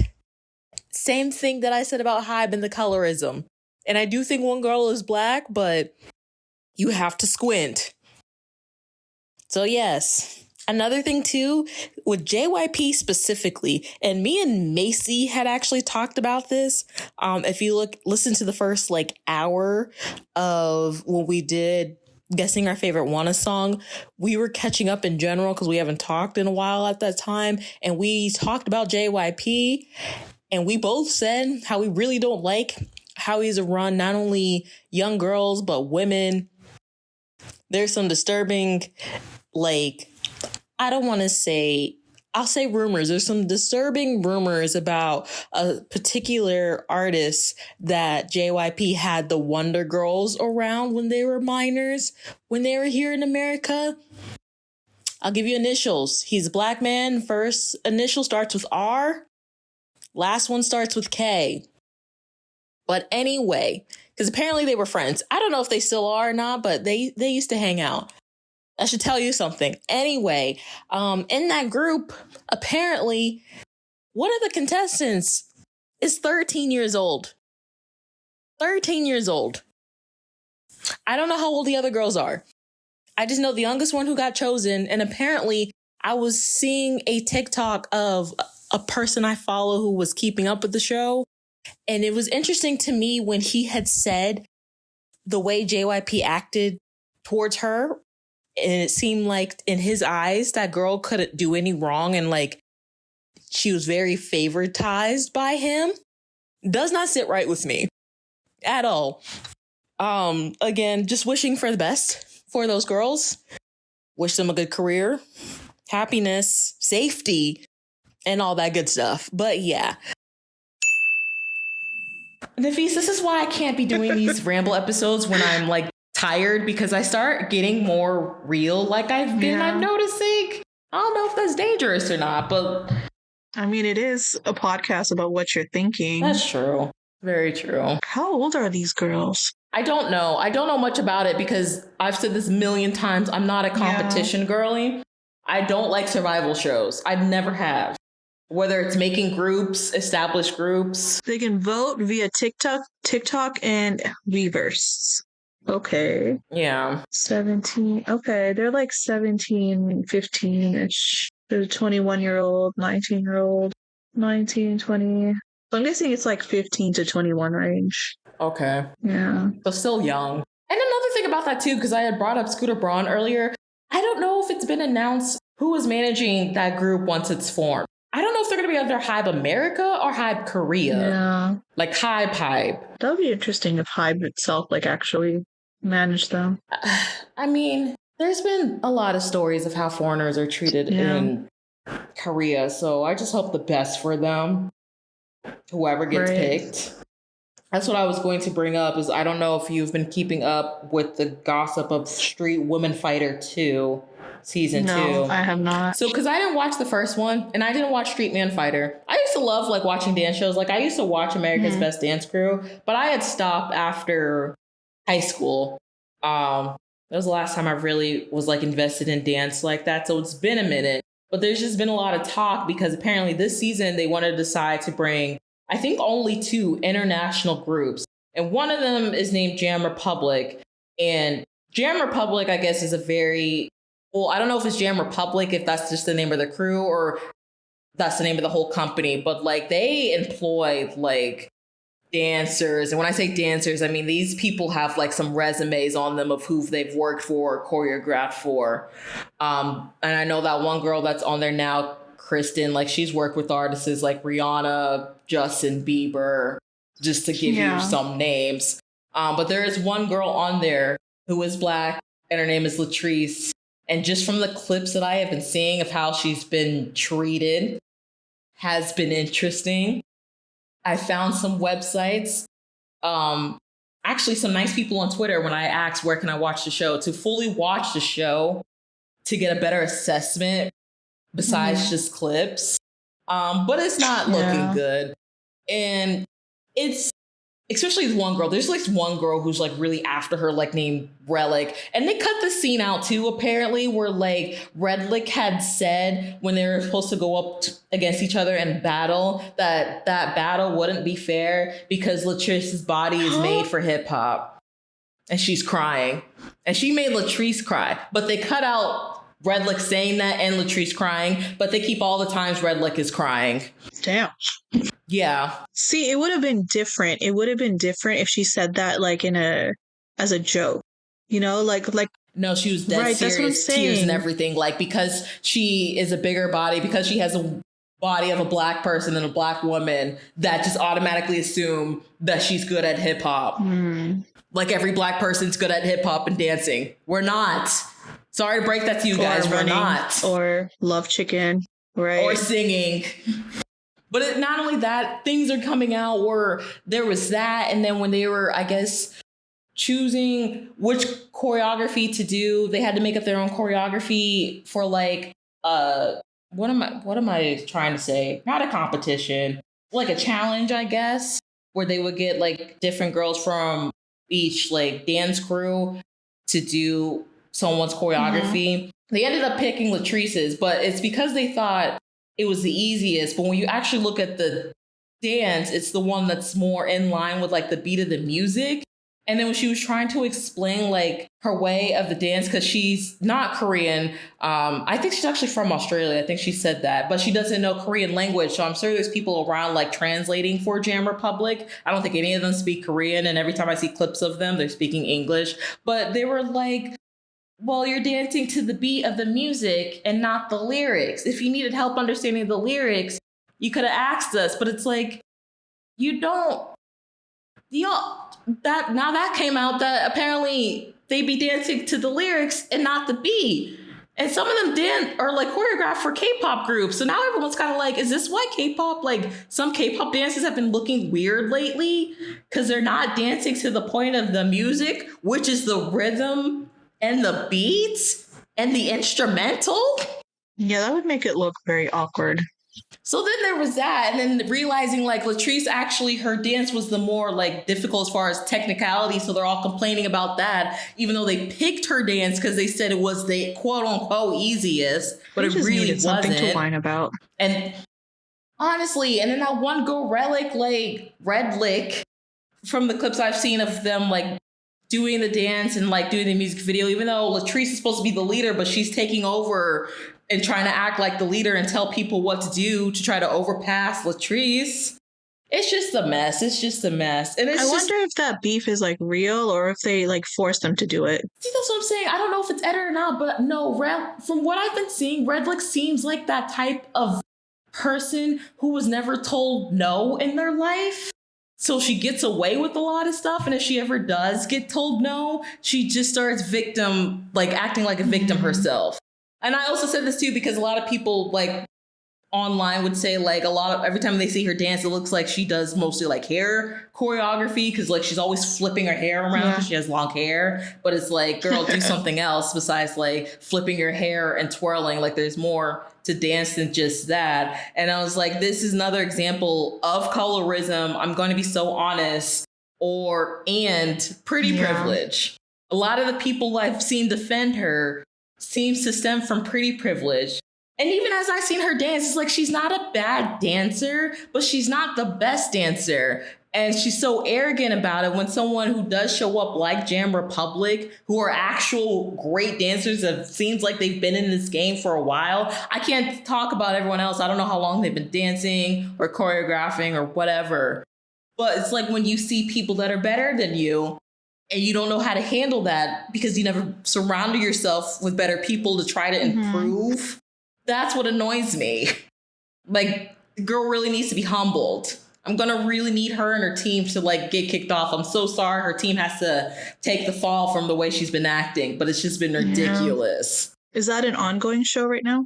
I think they're only on only episode 3 came out last week. So I'm going to try again to see if the links I have work so I can watch it. All of this happened in the first 2 episodes? Girl, that's what I'm saying. Oh, wow. I'm going to watch it. And I think I'm already came to the conclusion. Once Jam Republic leaves, whether they leave on their own or if they get voted out for some dumb reason, that's when I check out. Because I don't think I can handle the microaggression I'm seeing. But then again, we don't know how much of it is instigated and how much of it is real. And that's what I mean. Like, I don't know what parts are actually edited or not, but because there are people that have like something tells me what Redlick is saying is not edited. RBFs, but they are like the sweetest people in the world. Because we just don't know since it's televised. But the only way really to know if it's like true or not is if like the contestants themselves come out and speak out about it. You know, and they usually don't like them to do that if one like the episodes are coming out, or sometimes they make them sign contracts. So we never know. Even if it was like bad, they have contracts to where they can't talk about it. So because I know with Jessie, something similar happened with her when she was on that type of show, and like they made her to seem to be the villain, but like she really wasn't, or something like that, and they just made everything so dramatic for like effect. And again, we find this out years later when she's doing interviews and stuff. So it's like, I don't know how much of it's true. I try to like wait a little bit before jumping the gun on these type of things.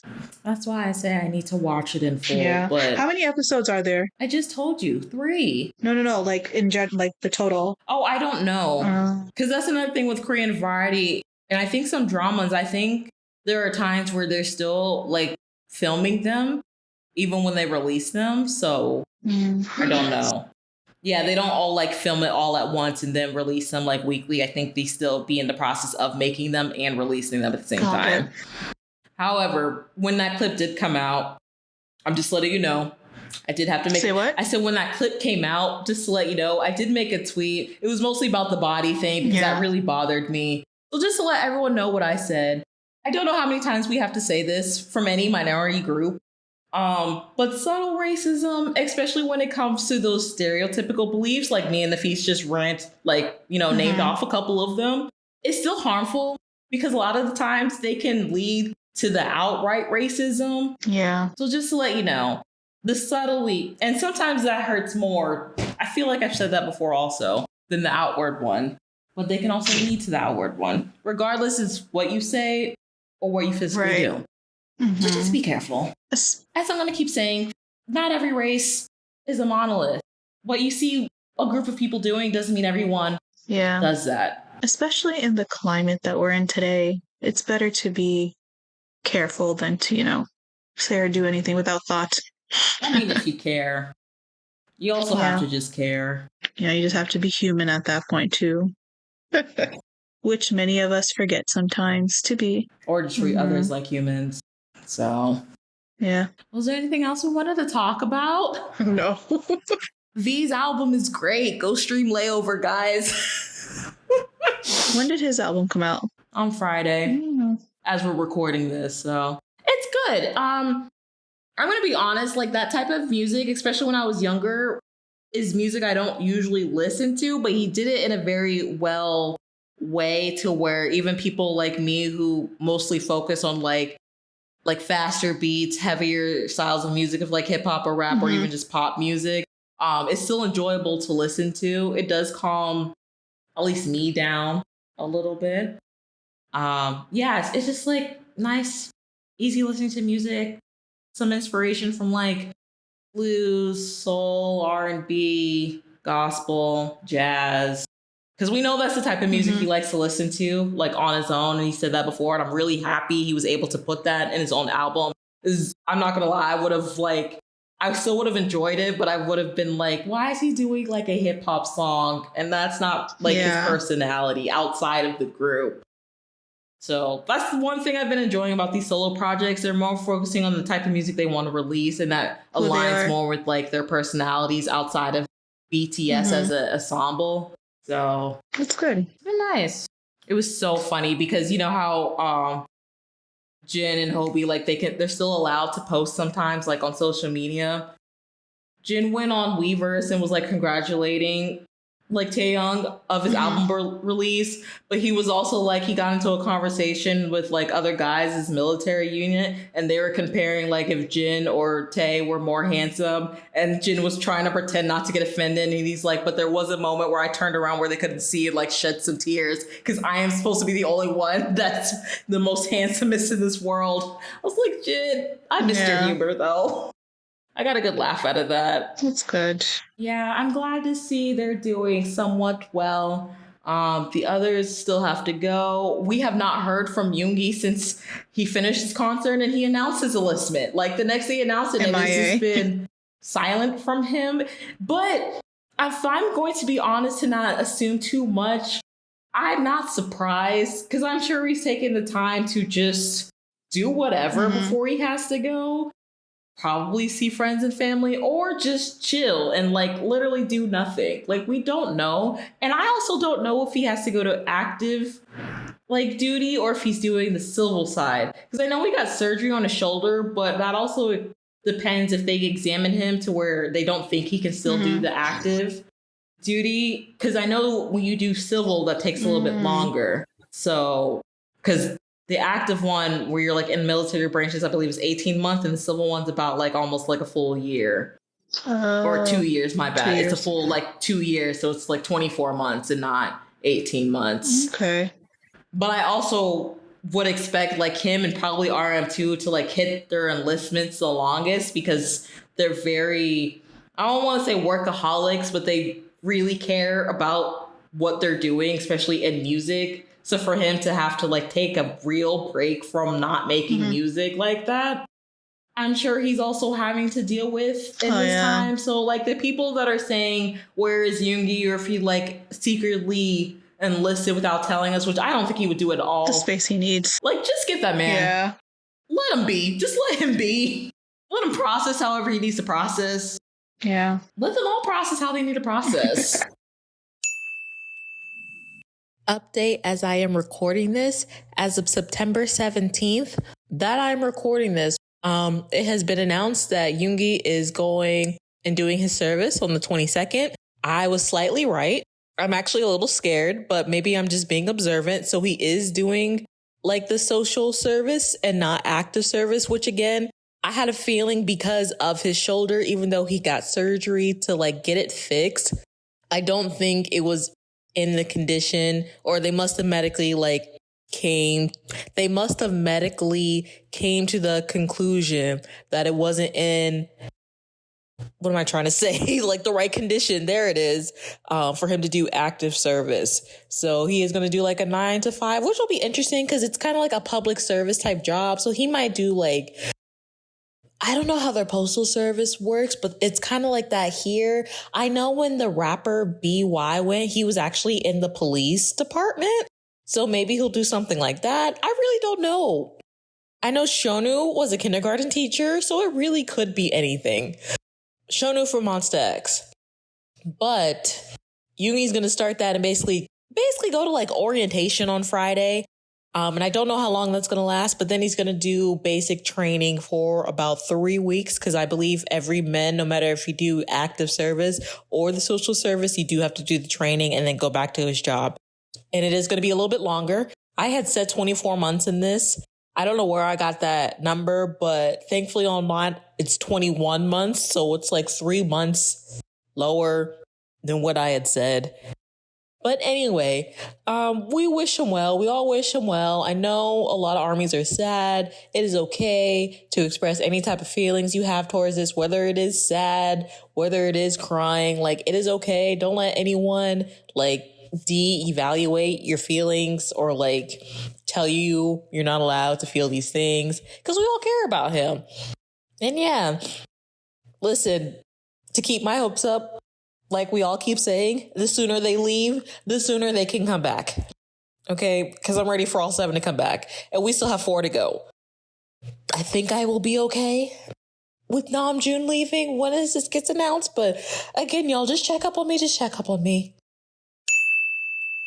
Because only the like guys that actually serve in the military really know what's up about it. I know Namjoon also recommended this Netflix show that's called DP that talks about the military service. It is dramatized. I'm watching it. It is a lot, but I don't feel, again, comfortable talking about it because that's not my country. I live in a country where that's not mandatory, so I have no right to speak on that. You also haven't been in the military. Exactly. And as a woman, I don't have to go to the military, whether I lived in Korea or not, unless I wanted to. And I'm pretty sure there are some women that are in the military, but that's volunteer. Band is mandatory. Yeah. So, yeah, but I am just excited and impatiently waiting, as we all are, for when they come back. I still kind of want them to take some type of rest before they go fully onto like album, tour, interviews, whatever. But yeah. And like I keep saying, I'm only really excited, not because I just like them so much, it's because I think they're really doing it for themselves. And not just because they're a big group. Like, I do think they all care about each other and enjoy working with each other so much that they want to continue. They're supposed to... Are they re-signing their contracts, or did they do that already? So they already did that back in 2018 when I was starting to become a fan. But I don't know if they're going to have to do it again when they come out of the military. I don't remember how long they had signed up back in 2018. Because I think it was like a 7 or 6 year contract. Was it 7 years again? So they might actually have to renegotiate when they come back from the military. We'll see. Man, I am doing a lot of pop-ins. But they did re-sign their contract again. It was announced sometime this week, I think on like the 20th or the 21st, but they did re-sign their contracts to go beyond 2025. For how long, I'm not sure, but they will still be a group when they all come back from service. It's still unknown if Hobie and Jin had re-signed their contract before they went to the military or after, but if the company themselves had put out an article saying they were all going to renew, they're obviously going to renew, whether it was before or when they come out. So regardless, 2025, we're getting BTS back. 2026, I have to save money. I am not missing this reunion tour. I do not care where I sit. I'm going to be there. I'd rather be at the highest seat in nosebleed than miss this opportunity. And I'm going to try to go to several shows. So I really need to save. But this economy really needs to get its shit together. Speaking of 2018, because I'm sure this episode will come out, it'll be on the 24th. Well, besides my brother's birthday, so happy birthday, BJ. It'll be my 5 years as being a BTS ARMY. So that's pretty. I know. I did not think I would still be here. Rooting them on. It shocks me every day. Every day. Also, happy birthday to my bias, my man, Kim Namjoon, because it's going to be on the 12th and it's coming after that. So ignore the haters. They can fuck off. Best leader, the one who dragged me by my ankles, as I keep saying, down this damn rabbit hole because he just had to pop out of that ambulance looking like that, rapping like that. And I told Macy, who was that? And my life went downhill in a good way. And then I was introduced to 6 other great men. But yeah, happy birthday to him. He's turning 29. Yes. Because I have to remember not to do the Korean system anymore, even though they still do the Korean age system. I mean, that's going to be phased out over time. And happy late birthday to Jungkook. Yeah, it's going to take a while. I mean, that's basically ingrained in their everyday life, society talking. So... Real quick, I promise I am a good daughter. I love my father. He listens to this sometimes. So Dad, if you're hearing this, happy birthday to you as well. Because I realized I had said happy birthday to BJ, whose birthday is on the 24th, as I said, of September. He's a Libra. Said happy birthday to BTS members, and I didn't get to say happy birthday to you, who is also a Virgo, and his birthday is on September 17th. So happy birthday to my lovely father, my rock, my ride or die, my number one fan. Yeah, I know I don't tell you this enough, but I do love you and thank you for everything that you've done for me in life and continue to do to support me. And I'm not sure when this is going to drop, so I hope you had a good day, whether it was spent with me or not. But yeah, happy birthday, Dad. Wow, that's crazy. They're entering their 30s. And you'll be 31. Mm-hmm. We talked about this last time. Yeah. You still have some time, though. You're already in your 30s, though, so I'm sure it's not bad. I'm in my 30s, yes. Fun stuff. Any advice? You're doing great, Simone. I didn't mean for me, but thank you. Well, I have like 4 years left. You're 26? How many times do we have to do this? Really? I thought you were younger than that. How many times when I bring up my age, you always ask that? No, I'm 26. I don't act my age, but I'm 26. 1997 gang, stand up. No, but some general advice I guess I would say is if you had something you really wanted to do it, because there were a lot of things I wanted to do and I kind of regret not doing them when I should have.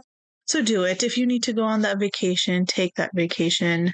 If there's a job that you really wanted to do, go for it. So yeah.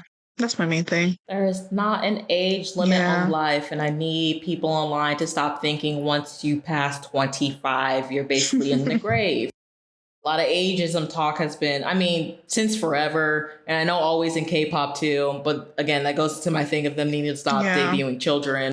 And also with that one new rap duo, Flyana Boss, people saying they're in their 30s, which they're not, but they're in their mid-20s, I believe, but people getting on them. for being in their mid-20s and just now like becoming well known in their music. I just need people to leave people alone. That's pretty much it. Everyone's timeline is different. Everyone's timeline's different. Yeah.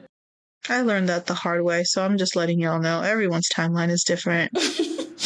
I don't know if I learned that the hard way, I did. But I know what you mean. Like seeing people from my past and like they either have like really successful jobs now or like they're in marriages or they're on like their third child and I'm kind of like still living with a parent acting like a teenager. It's like, is it me? Did I do something wrong? Is it my shy personality? I mean, that is one of it, but it's just really the way everything played out and how we responded to it, you know? That also plays a part too. Yeah. But yeah. Okay. Well, is there anything else you've been watching before we officially go? Like media? Even though it's nothing really new, but is there anything new you discovered? I'm not watching anything new per se, but I am rewatching White Collar. Have you heard of that show? I have, but I never watched it. I really like it. I'm rewatching that. It's like that and Suits apparently has been really popular on Netflix. Yeah, Suits is a great show. I like that. I'm kind of sad they're not on Amazon anymore, so I can't watch it, but it's a good show. Yeah, unfortunately, I can't share my password with you anymore either, so. How is that going for Netflix? Are they actually cracking down on the people? Girl, who knows? I don't know anymore, so. I just think that was like the dumbest idea ever. Like, you don't need to be... And still is. Like, as a company, you cannot fault your customers for something you didn't do correctly. Like, hello.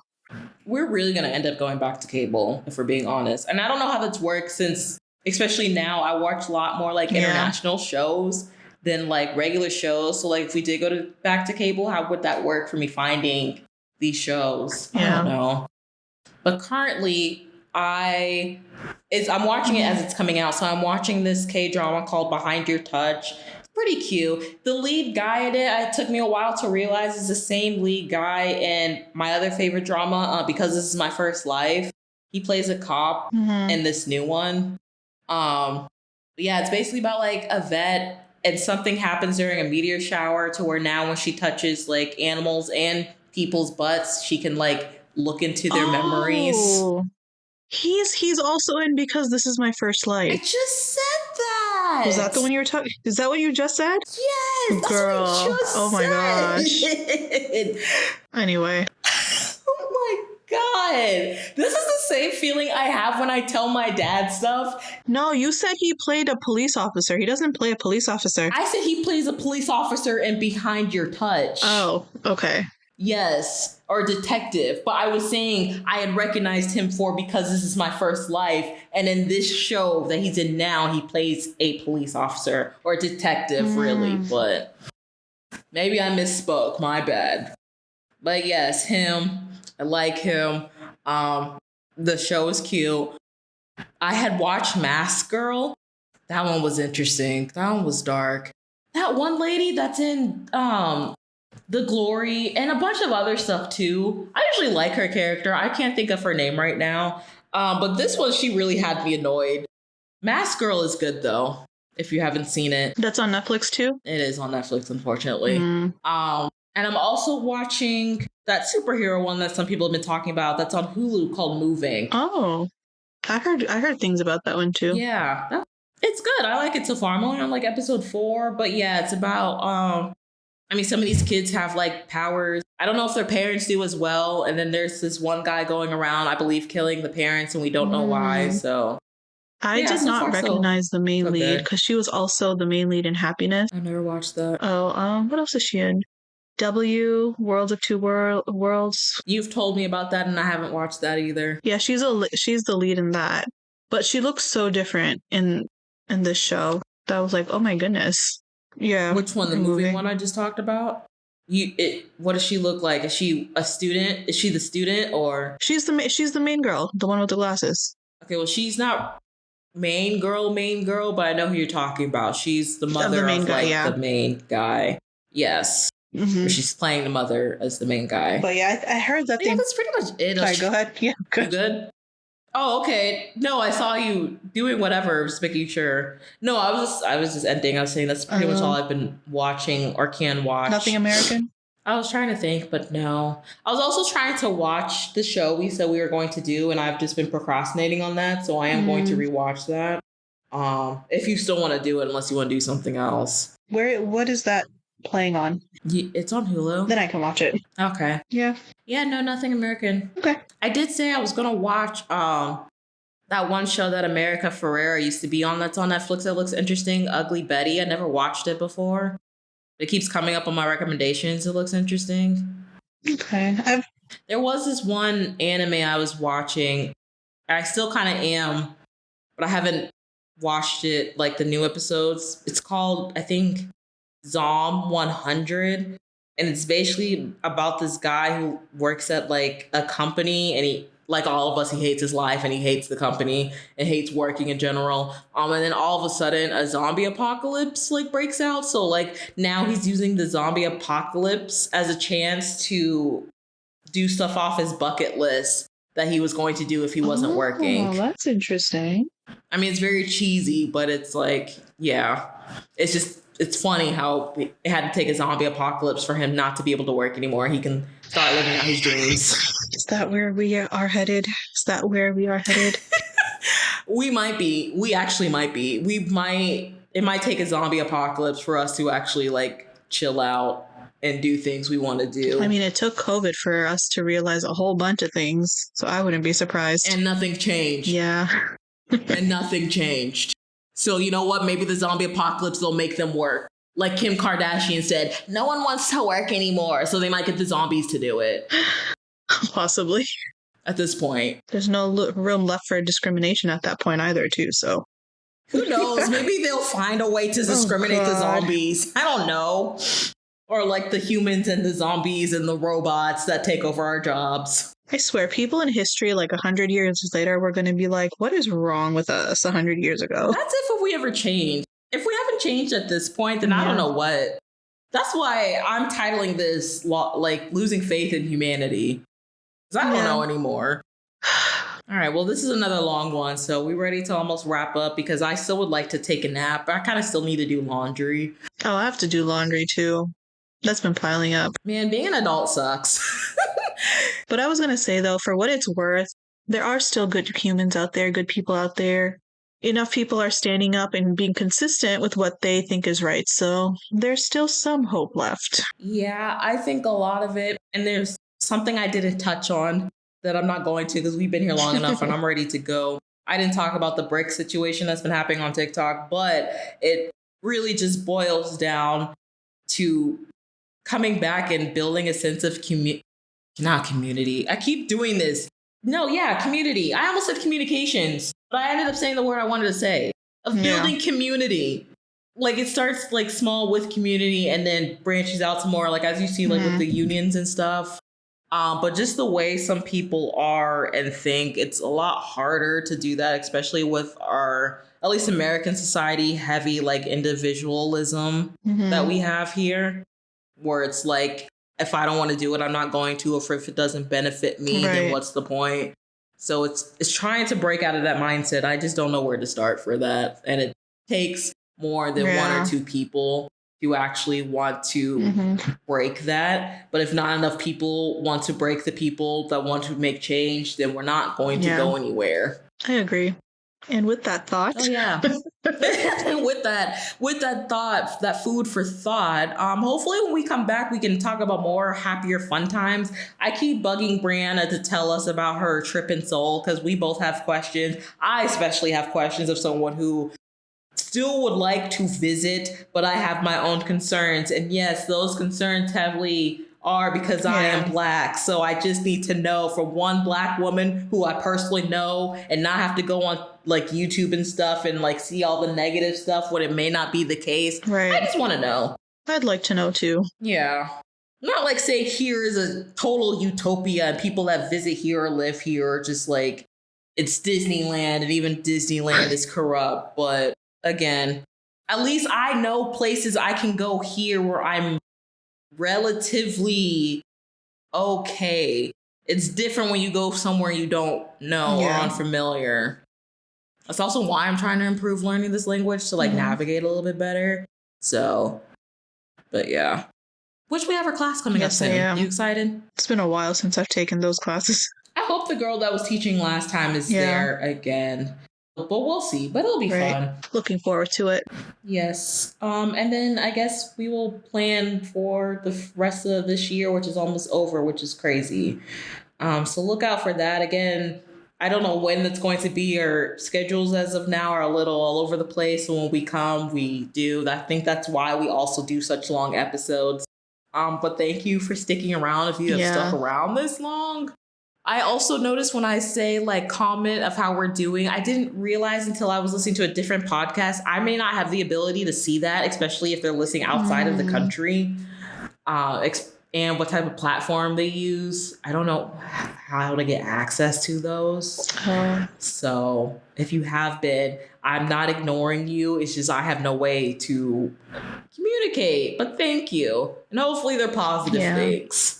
I don't know if you wanted to say anything else, Nafees. No, other than thank you so much for tagging along with us throughout this entire thing. It's been like, what, 2 years now thus far?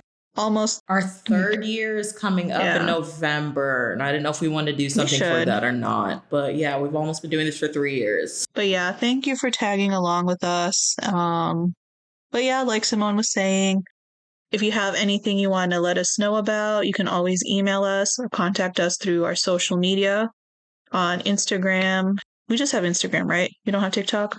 Instagram and X. I hate saying that. Instagram and Twitter. And Twitter. But yeah, just let us know. Please make sure to give us a 5-star rating. And yeah, we will talk or see you all next time. Yes, thank you so much. Bye, guys. Enjoy your day, night, evening, whatever time it is for you. Just enjoy and try to live life happier. Bye.